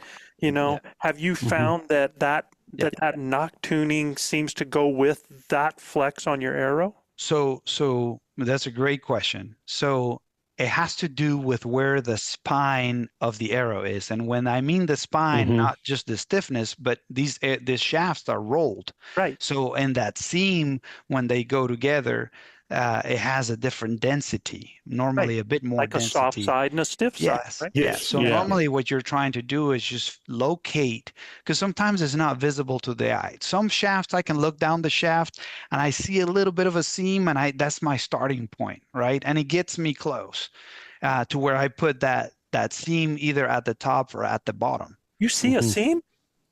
Yeah, and some of these shafts I do, and the serious archeries, when I look through it, I see just a little hairline that hints It's me. basically it's overlapping almost. Correct. Not on the outside, but through the inside. Inside. Through Yeah. the Yeah, inside. through of the your- inside, I Yeah. kind of see a little Okay. bit of a seam I on It's the got raw inside. on the inside. It's not polished, Joe. It's Yeah, not. I But got you. Mhm. It's Right. raw And- material through the So inside. have you found any uniformity according to that with your knock tuning? yeah. So that's my starting point, and a lot of the times it puts me really close to where I put that seam at the very top. So Nice. it's a good starting point, but sometimes I end up 180 degrees out of that or 290 out of that. I mean, the majority of the times it gets me close, but Yeah. you got to keep playing with it until you find the way it properly bends. So There's how have you been knock tuning my arrows when you're shooting with your form? Yes. So what I've done with your arrows is I actually put a field point. Once I already have the arrow built, before I put the fletchings on, I put a field point, and then I put the knock in the back. And then actually I take the knock out. I take the knock out, and I put a field point in the back, just a field point without screwing it in. Okay. And then I have in the bow press, I have two little drilled holes on each side. And what I do is I put that shaft in the bow press and I press it a little bit and see in which direction the shaft bends. So what I try to do is I make sure that they all bend in the same direction. So I may not be tuning it like through paper because it's your bow, but I make sure that The arrow is all the the same. shafts are bending in the same direction. Direction. Yeah. Oh, that's you know, interesting. for you. Hmm. Now, wait, It's better okay. to do. So Uh-huh. say that again so that people can picture that. Yes. So The best way to do it is actually shooting the arrow and moving the nock until Right. you find a good bullet hole for A each lot of one of your times, arrows. sometimes. And it takes a lot of shooting, but it helps you with your form So when you do that, you have to mark both the knock okay. and the shaft. Here's another question then. I Yeah. always glued my knocks, right? Hmm. And most people don't, so they can turn them, you know. But I've also seen people draw back bows and end up with a knock in their lap. 100%. Yeah. So, So what you do is you do the nock tuning process. uh-huh, Yep. Once you And find the glue 'em spot, you in. mark it. Mhm. You mark it. You mark it with a Sharpie right, between the shaft and the nock, right. and then you glue it in there in that place if you want to glue it. Yeah. And then if it ever comes loose, then you right know where to go put back. it back. Goes right back, same It spot. goes right Because you back in got the the same spot spot. marked on the back. So of there's it. my question: is why do dudes not glue knocks? I do. Yeah, Mine, these are glued, but they also have a mark on them right here. Yeah. You can see where that Sharpie is, and that's where it Yeah. lines up every time. Yeah, Okay. Right. I So do. if I knock that knock off and something's wrong, I need to put another knock on it. I know right where that knock needs to go And and to tune it right. yeah, and sometimes I just put a little drop of Little- greasy glue. little That's it. dab. To where Yeah, like we if you don't give like it enough hard torque, glue it it in will there. pop out and you can still pull it. Okay, Right. gotcha. Yeah. But to your point, sometimes that fitting between the knock and the shaft may be slightly loose and happens exactly what you said, or that knock comes out flying in the middle of the air. And I've had that happen before, and that's why I put Yeah. that little glue there. I put a little once you have the knock where you want it, I just put a little dab right on the joint Where on they the meet. joint. Yeah. Yeah. Yeah. Also, you finger that's all I shooters do. too, Joe. When y'all draw back, a lot of times, Yeah. if that bow's not long enough, you'll pinch it a little bit, and when you let it down, you'll see that separation of the knock, right? Yeah. So you really got to focus. I even do that now. If I draw and then let something down, I make sure I'm reseated on that knock because Relook, sometimes they'll separate on you. Yeah. So, Or it'll pull from your string even a little bit. yes, sir. Yeah. Yeah. So I think where I get messed up is like after Luis knock tuned arrows for me, and I'm playing with the bow trying to decide, if my clearance is a little weird, and I end up having to turn my arrow a little bit so my fletches are clearing the way that they need to, that changes everything, right? it does. Does. Yeah. Well, now Mhm. look, it's not going to Yes. be significant, but It will change. but it will change it. Now, you got to remember too, you got your fletchings. Your fletchings are going to correct that. Right. Okay. But then again, if you want an efficient system, Yeah. what you want is your fletchings to do the least amount of work possible. Yeah. So when you change those things, those fletchings are trying to correct a lot more. So so that leads you to the energy coming out of your bow. So when we talk about kinetic energy and when we talk about momentum, right? I like to think of those two as kinetic energy being the energy that the arrow carries with it as it comes out of the bow. Okay. And then obviously that energy dissipates as you go further and further. Every 10 yards, it's going to be less and less, right? Mhm. That's kind of your kinetic energy. And a lot of people uses that to reference. And they're both kind of measured in the same way. They use mass and they use speed to come up with that number. But momentum, it's an interesting number to look at and keep in mind because momentum is, you can think of it as the resistance that arrow puts to being stopped.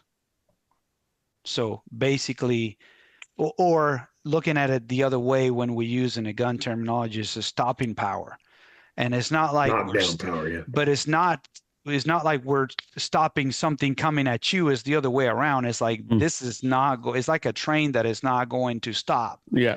It's how much resistant it has to stopping, Yeah. So Mhm. that's your momentum. So that number correlates more to what it's actually doing when it gets to the animal. Because a lot of people think, look, oh, speed. I just wanted to get there fast. And it's like, well, that's good. I agree that you wanted to get there fast because the animal can do anything in the period where that arrow is in the air. Right.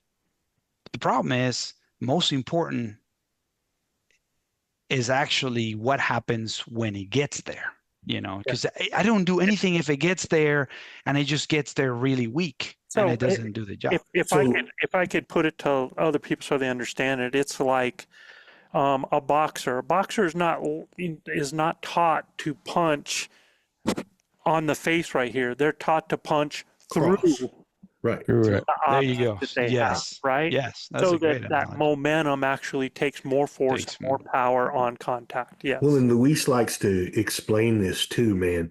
Let's say you got a pitching machine, okay?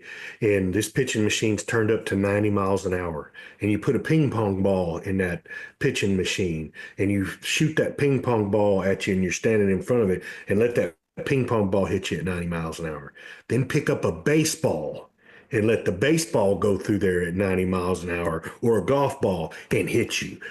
The difference in that momentum is going to be extreme, man. Because of the weight that's of the because of the weight of the object, right? Yeah. So It may be the same size and it may be going at the same speed, but a lot less weight is going to, cause do a lot less damage. So with that said, let's take it to another thing because when we start talking about weight of arrows, right?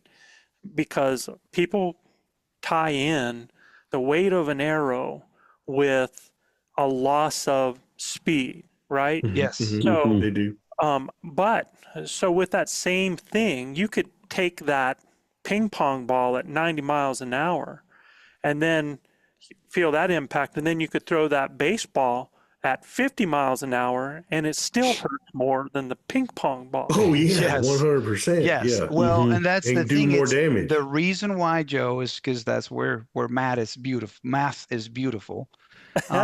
It's because they're not directly proportional. The way the formulas work, they're not directly proportional. So you may decrease your speed in your setup by 4%, and you may gain 10% in momentum or 12% in momentum. Okay. It just depends, right? So, but what I'm saying is, like, people think that they're sacrificing equal amounts of speed by gaining momentum, and it's not directly proportional. Correlative, yep. You can get away with sacrificing a little bit of speed and you can gain enough momentum to make a difference. Yeah. And so that's why it's so important to tinker with it and to understand what you're comfortable with. And the way that you come to that realization, we go back to understanding your target and your comfort distance. Okay. And I'll put it to you this way. If my comfort distance on an elk is at 60 yards, okay, what is the speed that I'm comfortable with? So say my current setup is at 245 feet per second. Okay. So a lot of people will say, oh, wow, that's really slow. But the elk, like, we've talked about, their movement when they jump the string is not as drastic as a deer is. They still move. And Joe, you and I have talked about this. Yeah, they drop sometimes. They also, but they mainly spin. They pivot. Right? They pivot. But and they drop. They do drop. yeah, they do drop, but not like a whitetail. The whitetail will touch the floor with its chest, Right. Yeah. and then A so foot. it's different. So you have to understand that too, right? So at 260 yard, 245 feet per second, I feel comfortable. And look, my pins are separated. I shoot pins, and they have a big gap in between them because my arrow is heavier and my trajectory is not as straight, right? But it's flat, yeah. But I'm comfortable with that, and I understand my bow in a way that I understand my clearances, and then I feel that my bow for me is forgiving enough to where my main problem is not so much missing up or down. It's mainly just slightly left or right. Yeah. So if I'm comfortable shooting at those distances, then 245 feet per second is not bad. So, but I wouldn't dare shoot at a whitetail deer at 25 yards with that same bow and same arrow. Yeah, it ain't getting to him. It's going to shoot wouldn't over dare to him do every it. time. Yeah. I So, wouldn't. and here's one thing that I want to throw this into the mix too, because it's something to think about. Because first of all, a 60-yard shot, or let's say even 50 to 60. All right, that 60-yard shot, a lot of things can happen with that animal. Yes. That where they can move. That's where you got to understand the animal's alertness and the animal's, body Behavior. language, stuff like that. However, we've been having a lot of discussions about that, about an elk dropping down, right? And it seems like the closer you are to the animal in that 20-yard range, 25 and maybe even 30, that they hear that a lot of these bows are a little bit noisy. And when they hear that and they react to it, you get a good, and I can show you, man, you can get a 10 to 15 inch drop. Oh yeah. Sure. Yeah.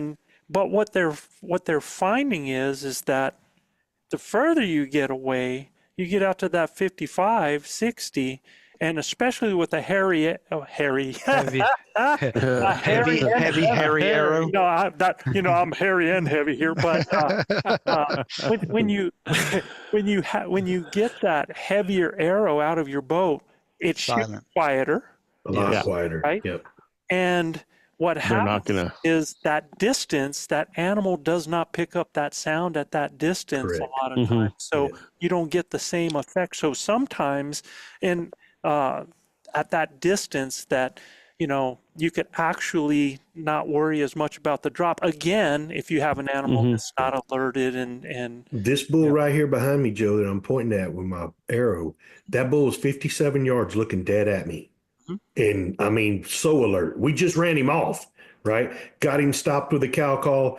Brendan called out the yardage and I sent it.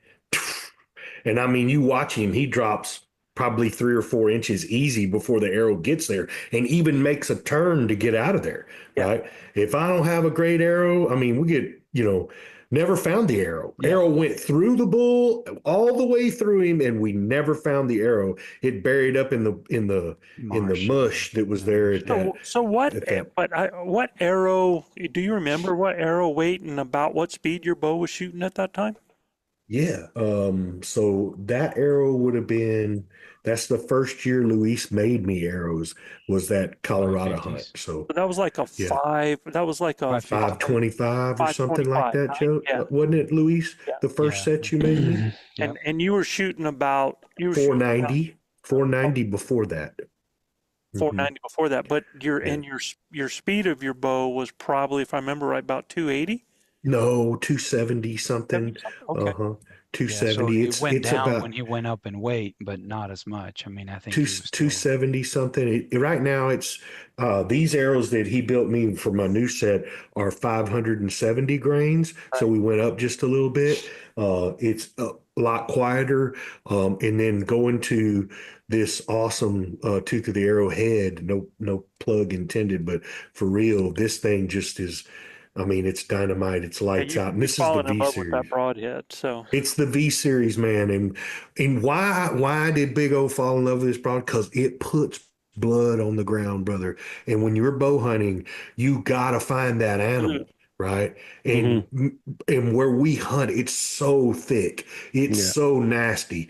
You don't want to have to trail them very far, but if you do, you want a blood trail, man. And this thing does a phenomenal job of opening up holes and getting through the animal. I mean, again, and I'm not shooting as heavy an arrow as Luis is, but if you'll see some footage from this past weekend where Luis shoots a 200-pound boar with a 600 grain arrow, he didn't get much penetration either in that same but spot. we're talking a boar with an extremely thick plate. That's all. Yeah, but if you hit an elk in the hump or in that top portion of that shoulder blade, it's no different, man. You got to poke through there to get to his vitals, So, and that's pretty easy when they drop down and you're hitting high on that. You're going to hit it. So we teach behind the crease so we don't move with that shoulder. That, right. But as well as I do, Joe, to get guys that are coming out west that are deer hunters, they're going to focus more on that shoulder Yeah. because they're so used to doing it, you So know. public service message, whitetail hunters, you Yeah. know, we take the leg, the back part of the front leg, we go up and we're about 3 inches behind that crease. Yeah. Body, that's where You we got a want. long way behind that Yeah. crease, babe. Until we're not. Yeah. Yeah. Until what, Bubba? Until we're not. Yeah. Until we're not behind that crease, and we, you know, the We arrow center punch lands him in right in the shoulder. Yeah. Yeah. And when that happens, you're going to have a Yeah. bad frown on your face. You hit him mid shoulder, and I don't, you know, it's really, there's a spot on that shoulder that I don't know it matters what you shoot. No. You might not get through. Yeah. But Yeah. I'm going to give myself Yeah. I'm going to give myself the best shot of getting through him when I partner a really good cut on contact broadhead and a really well tuned arrow where my arrow flies straight. It don't have no kick out to the side, left or right. Look, and I really didn't understand this till last year, man.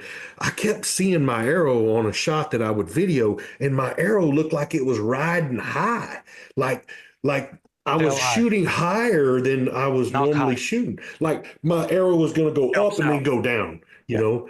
And I was like, what is going on? So when I took my setup over to Luis, we found out that, man, my rest was all jacked up and it was creating that top of my arrow to try to fall forward. But I was still going through animals, right? So it told you that I had a lot of kinetic energy at the end of it. But now, bro, I can flat blow through things because everything's fixed from the backside. So let's you know? define jacked up so that people Yeah. have that. Yeah. Luis, go ahead and let them know what happened. We just had a bad tune job on my rest. Yeah, he just took it to a shop, and then, you know, they made adjustments, and, you know, thinking that they were kind of helping the system, but they just moved the rest. And so when we got the bow and we started shooting in the house, I was like, man, did you move the rest since the last time we actually, you know, tuned your bow and everything? And I was like, So it no. wasn't in line with his knock point and everything like Well, that. and sometimes it's just really hard to see. Like, it may look in line, but you know, it's just like when you really have to put the bubbles in it, you got to start looking at it from the top, and you're like, wait a minute, man, this looks off. You know, And I was killing animals, man. yeah, I was and then killing. this Well, looks your slightly fletch will off. correct it, right?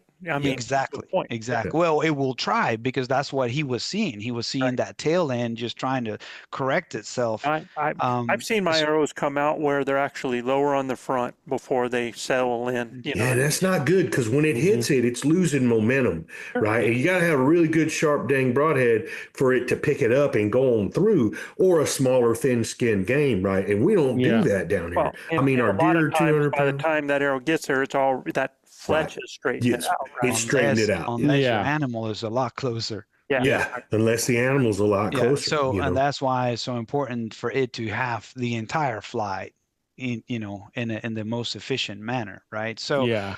it's just it's a system, and it just needs to be efficient. You know, any system that is not efficient has the potential to fail, and that's, you know, a lot of the times that So- happens. A good Yeah. point that I want to bring up about your arrows when they're aligned in, and let's say that I don't know, what grain broadhead do you like to shoot, Luis? 125, 200, to whatever?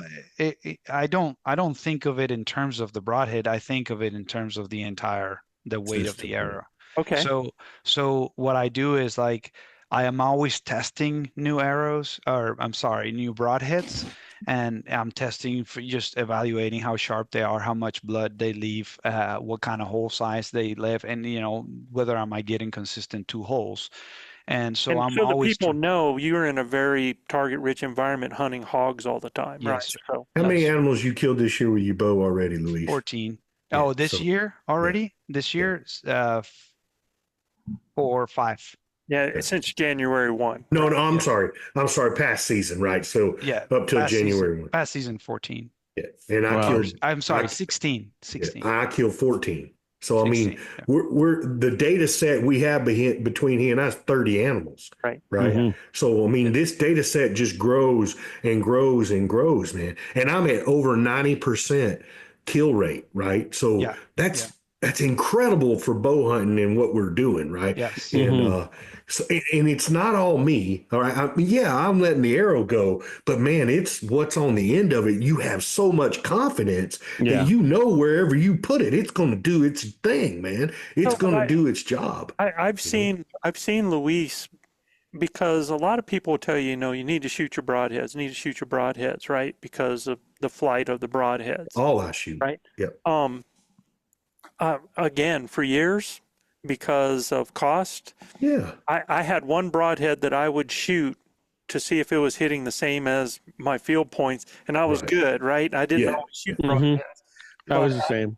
But I've seen Luis where, he'll take his setup, take off one type of broadhead, put on another type of broadhead, and shoot exactly the same, no matter what the broadhead that he has on there, Same because thing. of the way he tunes his arrows, right? Same thing with me.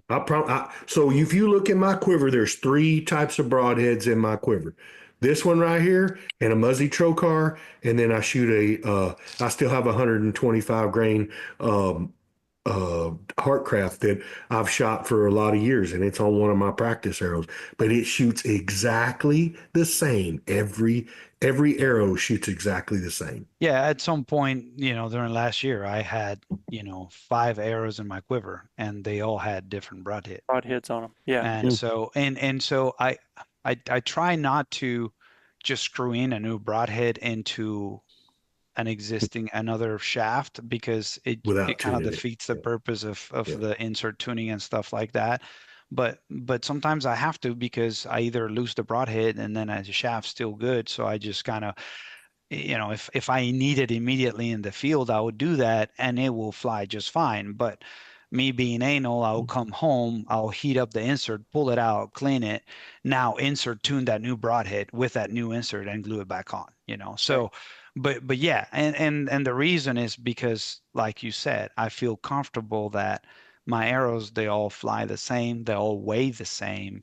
And so what I'm trying to do is point the finger back at me. So every mistake that is made, I know it's on me. Yeah. It's like Your wife has told you that for years, man. I know Yeah, it, yeah. and I'm good at admitting it now. What's amazing is this set of arrows that he built me, man. They're less than 2 grains apart Wow. from each other. Less than 2 grains, not 2 grains. Less than 2 grains apart from each other. That's from the heaviest to the lightest in the set.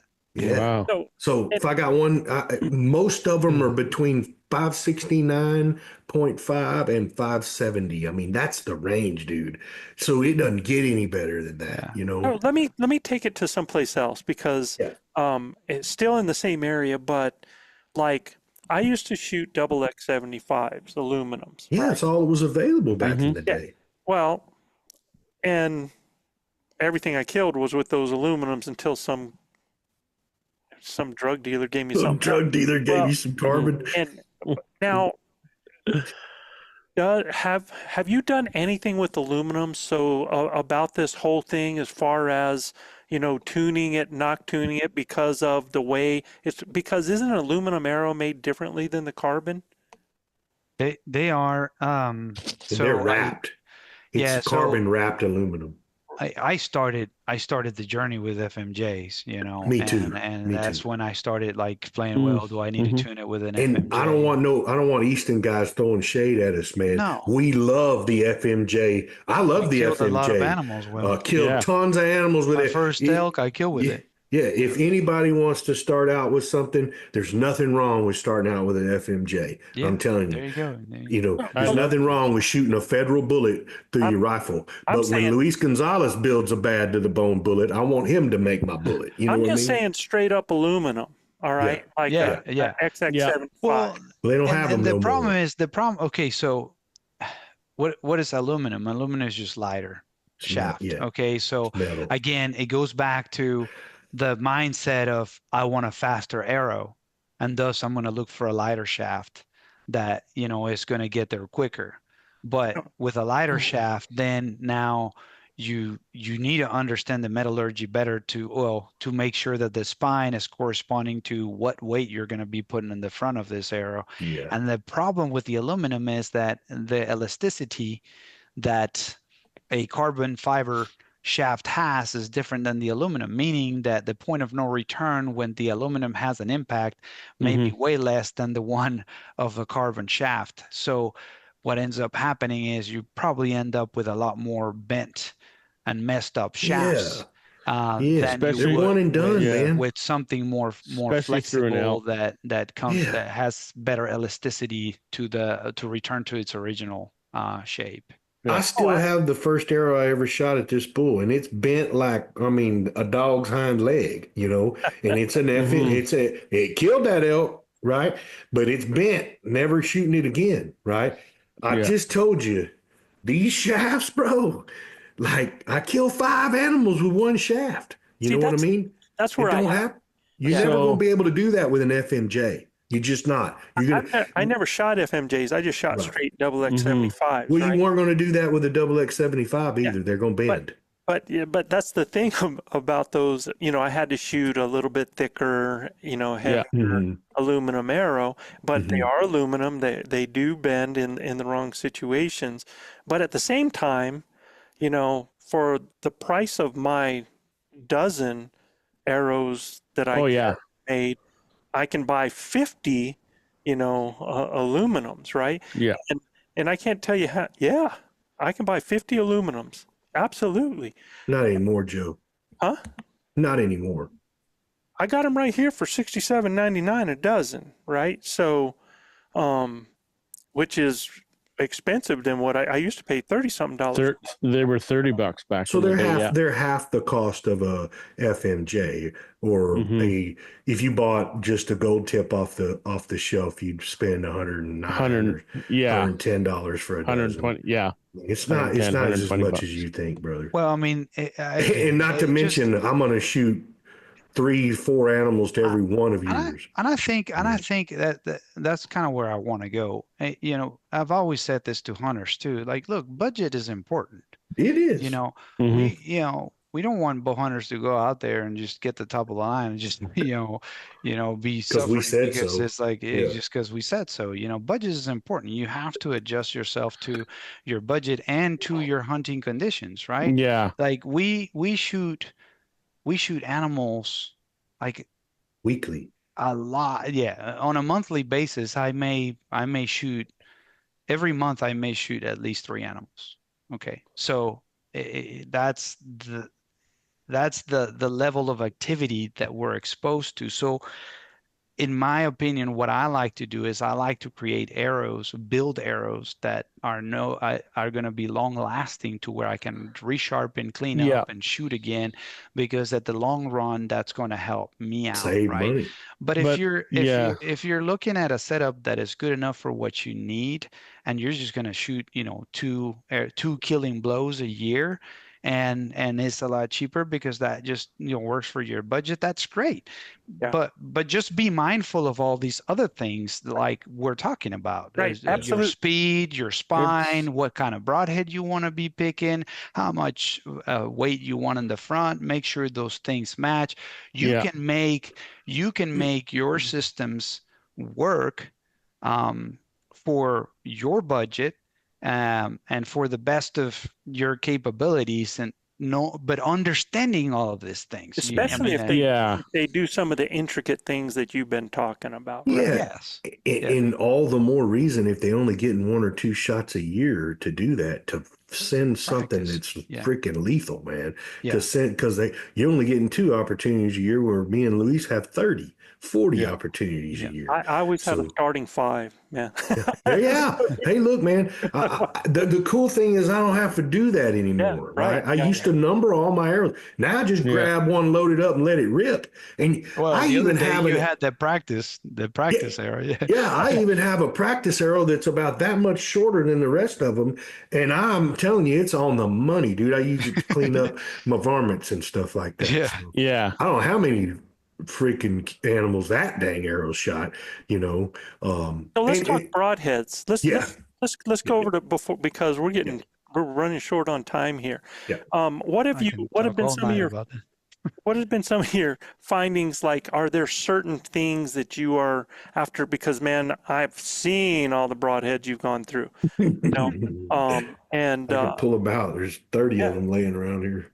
what have been Yeah. like? If you had any conclusions from those, what are some of the conclusions that you've gotten from? Yeah.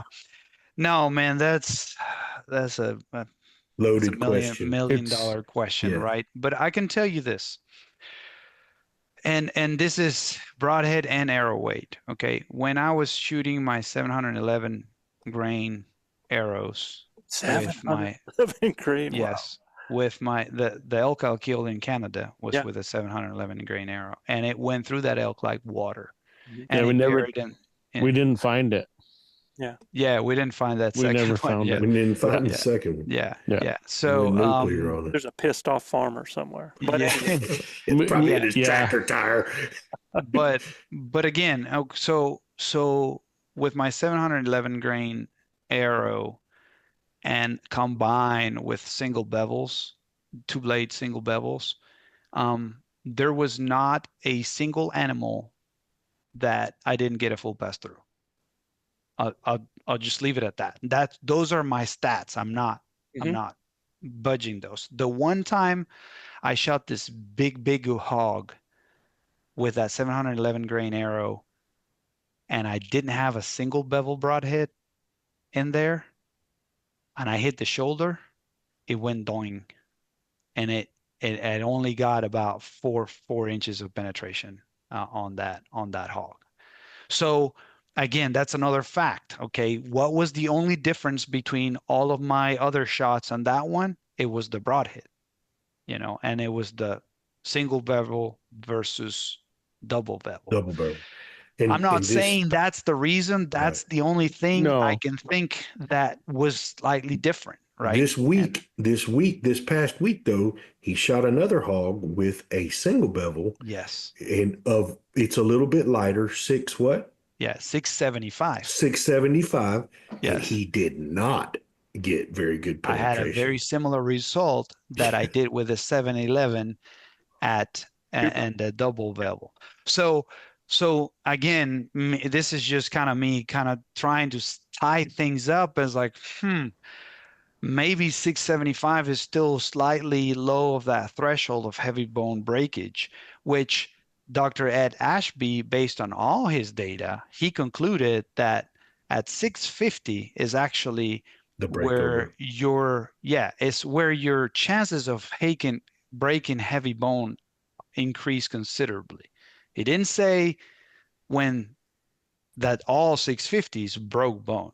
right. He's saying that Mhm. your percentage of probability of going through heavy bone increased considerably after 650. Yeah. And so it With a doesn't single necessarily bevel. mean it's 650. It could be, 675. So it just, again, what is that range and how comfortable are you with your speed and your drop Right.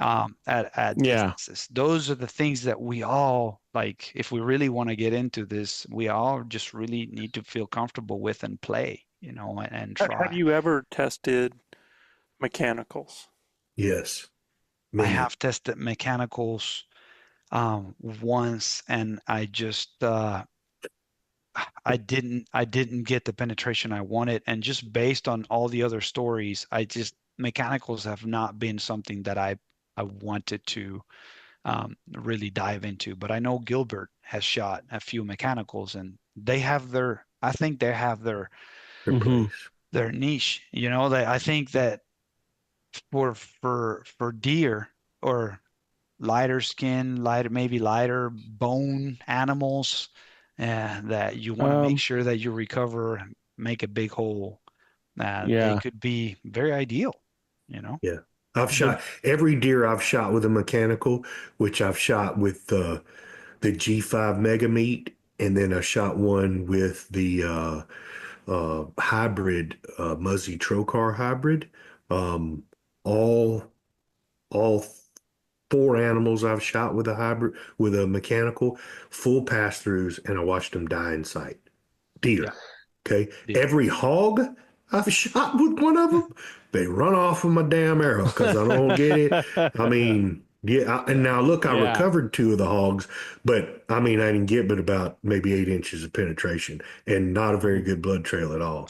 I just So, feel that with mechanicals, like the whole motion of things opening up as the arrow gets there, it just slows down the whole system, and it could mhm, potentially reduce your capability of penetrating further, because it's mhm. like as it opens up, it's just creating more friction and just More slowing the drag. whole system Yeah. down, right? And And that's just my yeah. thought process. And you also got to think, are you hitting broadside or are you Yeah. hitting Or quartering deflect away drag. or quartering two, Yeah. right?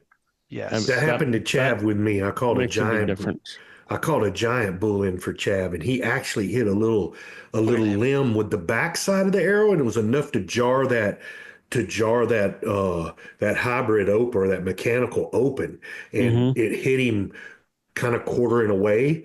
And man, it was a glancing shot. Man, we didn't get but about that much penetration. I mean, it Yeah. wasn't much at all, you You know know. them But guillotine broadheads used for turkey? Yeah, oh yeah, yeah. I've seen somebody miss the head and hit a turkey in the body with them, and it doesn't go anywhere. and it it wouldn't bounced do off. anything. Yeah, Yeah.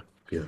Kind of like the judo points that we Right. shoot, right? Yeah. That's what they do, is they just kind of Oh, they distribute and they flex that impact to Yeah. where, it bounces off and you don't, well, it's the you don't same get the, thing if you hit somebody in the ribs with 2 fingers versus opening your hand. Oh yeah. Uh-huh. correct, Oh yeah. correct, You know, Yeah. correct, yeah. correct. And So and I would say, like, if you did hit an elk broadside perfectly exactly where you want it in that tuft of hair, the hole that you're going to have is going to be massive, much like what Yes. yeah, Gilbert's saying with his 4-blade tooth of the arrow.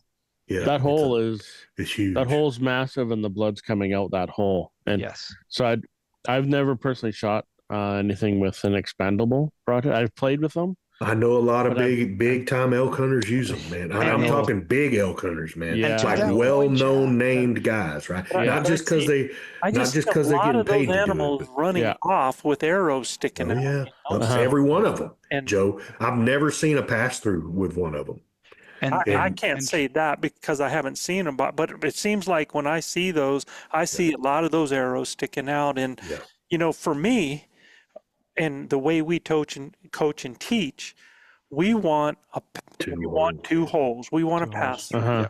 As soon as you deflate those lungs, that It's animal's over. going down in seconds. It's over. Yeah. Right? Yeah, yeah. Well, and Well, Trav, you hit on a very important point, when you talked about opening up the big hole, right, and getting hmm a good blood trail. And that's one of the biggest problems that I have found with the single bevel broadheads, the 2 hmm blades, right? You yeah, got Especially with this thick hole. highs on them hogs, it makes a really fine cut. yeah, It's a long cut, but it makes a yeah, really fine cut. And I may get the 2 holes, right? But if that shot is slightly marginal and that yeah, hog dies within 150 yards in thick stuff, sometimes I lose them, because what happens is that hide is so thick yeah, and that cartilage is so um I don't even know how to explain. It's just like a cartilage, man. Like So rubber when yeah, they run, the tissue that is underneath it is covers it. moving away from that Yeah, opening on the cartilage, and so it's sealing yeah. the exit of blood. yeah, And so what happens is sometimes I'm struggling finding blood with the yeah. single They're bevels, bleeding and they might be internally. dead. And so that's why I've been playing about, trying to find some single bevels with hmm bleeders, and small bleeders that still give you that initial single bevel action penetration capabilities, but give A you a good little Yeah. blood bit of trail. another channel So, yeah, there's for a good blood. test you can do with that, Louise. Take like 100 elastics and put them over a glass. Yes. You know what I mean? And then just take your broadhead and Yeah, that's for push it sharpness. through for sharpness. That's And for sharpness and yeah, 100%. and you'll see those elastics. It's just like the tissues on an animal, the Yeah. meat and the flesh. It literally goes Yep. The like boom, that, yes. right? So So that exactly what you described is what happens with a very, very sharp broadhead yeah, in the with the on the insides where you're just cutting things that can bleed, basically your Tissue. your Yep. veins and your Right. channels and everything like that. So the sharper it is, also why they say the sharper it is, the more stuff you cut. Because if your broadhead is dull and you're pushing them through those elastic, Yeah. you're not cutting Nothing. them. You're just getting through. You're moving them around. Ripping You're just them. getting Yep. through. So you're not getting blood drainage out of those. Yeah. But what I'm talking about is that hide on the hogs as you go through it. You may be super sharp on the inside, cutting all those blood vessels and everything, but that hide only has a little string, So you're not getting any blood a out. little opening. So all that blood is, coming out Inside of the this, animal. the insides Yeah. is getting plugged up because now that he's running, that hide and that cartilage is just moving around and not letting anything come out because it's so thick and tight. Yeah, you don't Yeah. end up with that sucking wound, man. So Yeah. Yeah. they And can that's what actually I've survive a lot longer, right? That's But what I've really with the ones loved. that todas that Gilbert has will make a hole in that hide, but it's what Joe just said with the poking somebody versus putting the whole hand, right? Now that you're poking Yeah. a bigger hole, Mhm. you're sacrificing some penetration. So again, there's Depending always a depending trade-off. on where you shoot them. I shot a deer Yes. this year with a Muzzy trocar. So the two broadheads I use are Muzzy trocar and these total, both 125 grain broadheads. The thing I love about both of them is the massive wound channels they leave on impact. We knock a big hole in them, and the wound channel is devastating inside the animal. Right Yeah. to the point is, even if I don't get a pass through on the other side, which I've only had a couple of the Muzzy trocars not go through, but they're on very big animals. Like the hog I shot at Luis is about 150, 180 pound hog. I mean, it's big, right? He's 2 inches thick on that plate. And I blew through the plate, through the lungs, out into the other plate, and he ran off. But it was like Ray Charles could have followed the blood trail because I knocked a big hole in him, Yeah. and he was bleeding from the lungs. So the same thing with that trocar. That trocar, when it hits, it tears the skin and tears all the tissue around it. So it knocks a bigger hole in there. And that's why mechanicals do so good. They pop a big hole in there so they get good blood trails and stuff like that, but you don't get very good penetration. So on a marginal shot, if you don't get great penetration, it's really hard to find the animal. Yeah, And we're I've dependent on tracking. worked on a ranch that, we keep track of our wounds, and Yeah. our wounded animals were from they were from mechanicals, and so we basically did away with that. Guys, Well, I go ahead, Travis. I'm gonna let you sorry. finish up, Travis. And Yeah. I was shooting a certain broadhead. I won't say the name, but it was a pretty small. It was a 3-bladed, long but really short blades on it, and I center punched an elk, like what I thought was just exactly perfect. And I was expecting blood just to be spraying out both sides. The arrow zipped through like a hot knife through butter. It went boom, boom, boom. It's through, and it was sticking, a foot in the dirt on the other side. I followed that elk for 60 yards. I found one drop of blood, one measly drop, and it was getting dusk, and it was in the evening. It was getting dusk, and that elk literally went 65 to 80 yards, and I lost him that night because there was no blood to follow. And you guys have been to our area. You go down through a little creek or something, and the elk's right there, but you can't see him, and there's no blood to follow. You're gonna love New Mexico, dude. It's a Yes. Yeah. So, Yeah. well, But guys, that's what I'll say about Joe, that I big wanna wound. use the space here for a second to have a little bit of a plug here. Because of my passion with building arrows and stuff like There you that, go. I've been working for the last couple of years and how to come up with a tool that would help me build the arrows, and I just built this whole thing in Excel, and I've been kind of adding to it every year and making it better. And then I was like, well, I wish I could just do it in a way that it's easy for me to have handy and then help other people How did do you their do that? calculations. So I reached out to my cousin. She lives in Spain, and she's very good. She's like a computer whiz with like apps and stuff like that. So Basically, we've had meetings, and I sent her my spreadsheet with all the calculations and kind of the idea on how I wanted an app to look like, and she's been helping me with that. And we actually went ahead and released the first version of the app. It's called Aerometrics, and the both words together. You can, if you type VM Hunters, you will also find the app, but it's called V is in Victor, M Aerometrics. is in Mary Yeah. Hunters. This might Yes. might be the older version, Luis, but I'm not sure. Yeah, I think, well, if you downloaded it from the App Store, it should be Yeah. updated. Yeah. But yeah, so that the app is kind of, I like it because I use it a lot, and you can just simply go in there where it says total arrow weight, and just input your components and the information of your components. It will give you the total arrow weight. But you can also calculate your kinetic energy, you can calculate your FOC. speed, you can calculate your momentum, you can it shows you how to calculate your FOC if you have your arrow. And it gives you a guide, a general high level guide for spine usage based on your tip weight and your draw length. So sometimes we just don't know. And now I always recommend going to the manufacturer of the spine for more details, but this one gives you a very high level understanding. I was like, okay, well, if I'm going to shoot heavy broadhead and my draw length is this much, maybe I should be looking at this spine range. And so it's totally free. We're working on more features, and these features are going to have the ability to where you can save your bows and save your arrows, and then mix and match them, and then actually do comparisons. And in the comparisons, you can see the different drops in the trajectory, the different kinetic energies, and so you can compare one setup versus the other within the app, and hopefully show graphs, and you can save all your stuff in there. So, and it will give you also a predictive FOC, because I don't know if you guys have had this happen, but when I thought of how I wanted to build an arrow, I didn't know what my FOC was until I actually built it, and then just measured where the point of balance was, right? So I had to go build the arrow and then figure out what FOC that yielded.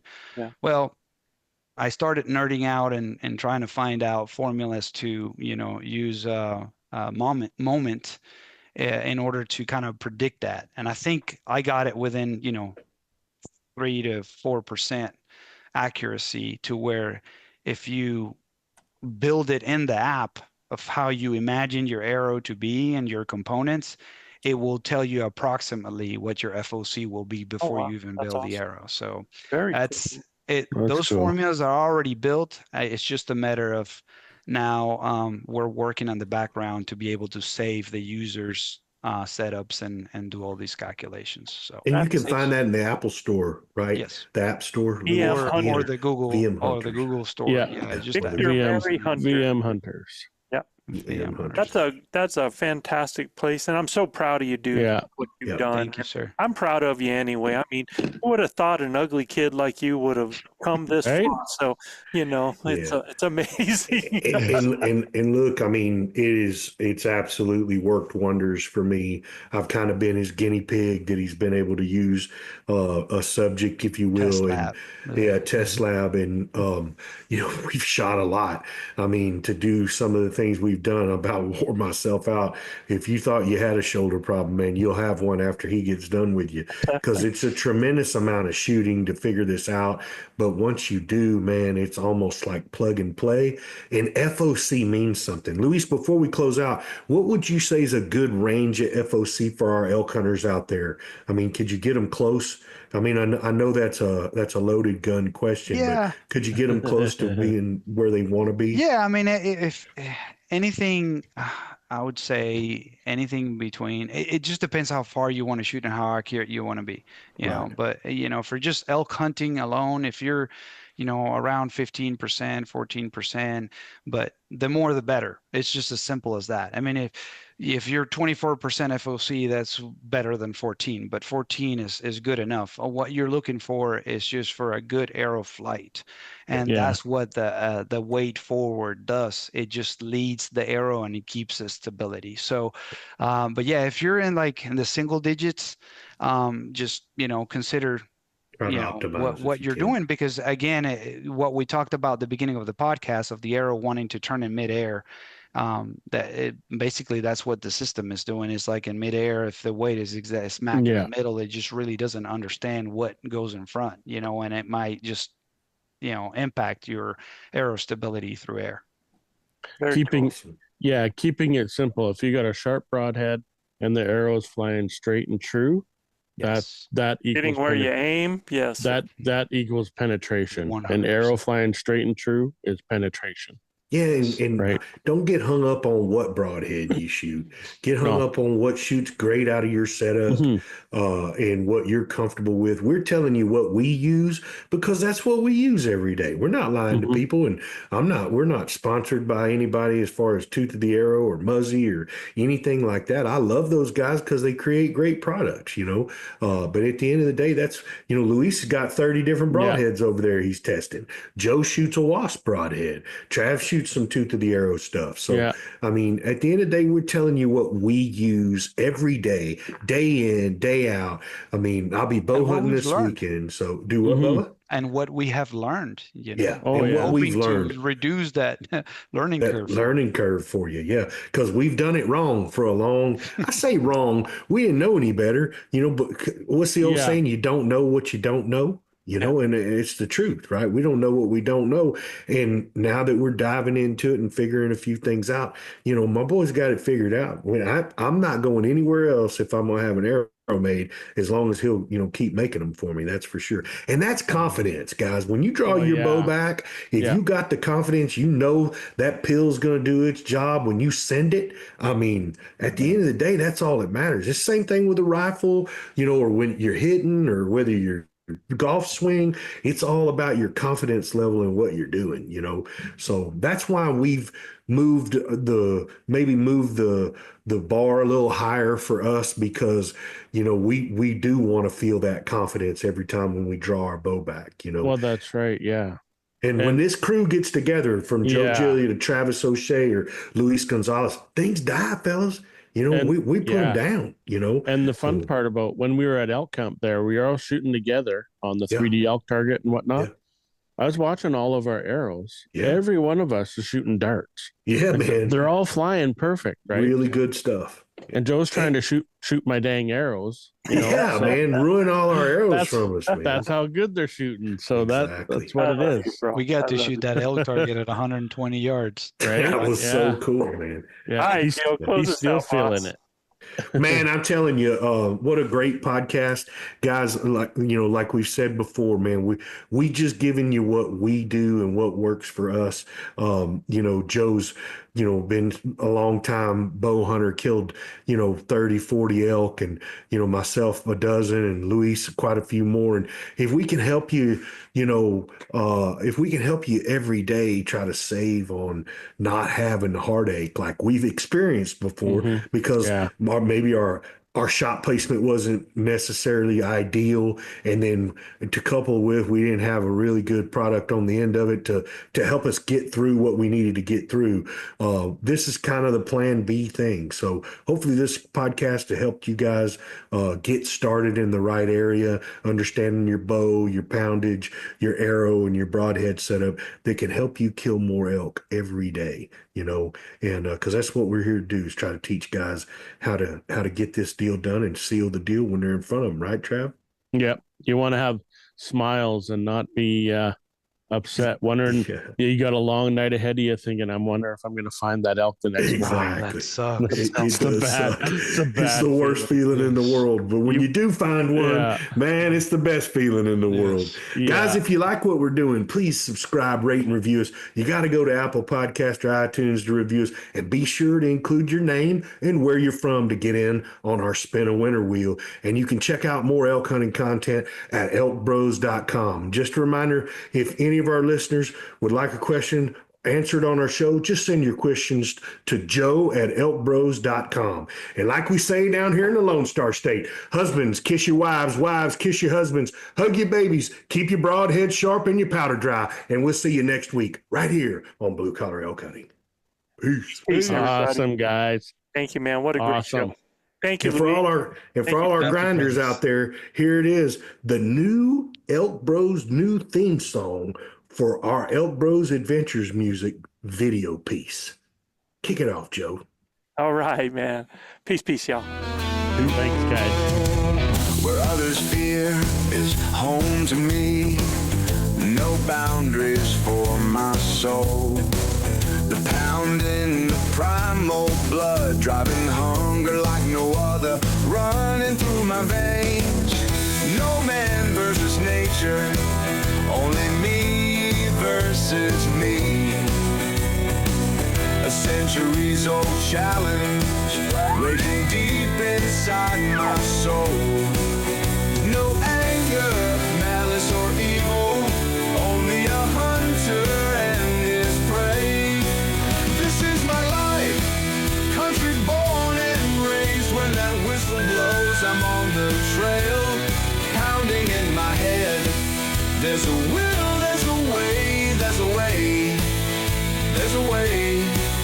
This is my life, I know it's my day, my life. Don't think you know me, my life, no odds will own me, my destiny, my way. Like a ghost unseen, tasting every scent, knowing with every breeze. The trail before me, the fire burning inside me. This is what we live for, honor, passion, and pain. This is my life, grinder born and raised. When that whistle blows, I'm on the trail, pounding in my head. There's a will, there's a way, there's a way, there's a way. This is my life, I know it's my day, my life. Don't think you know me, my life, no odds will own me, my destiny, my way.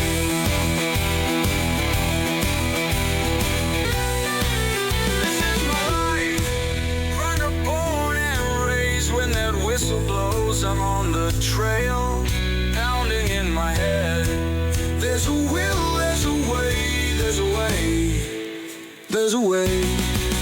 This is my life, I know it's my day, my life. Don't think you know me, my life, no odds will own me, my destiny.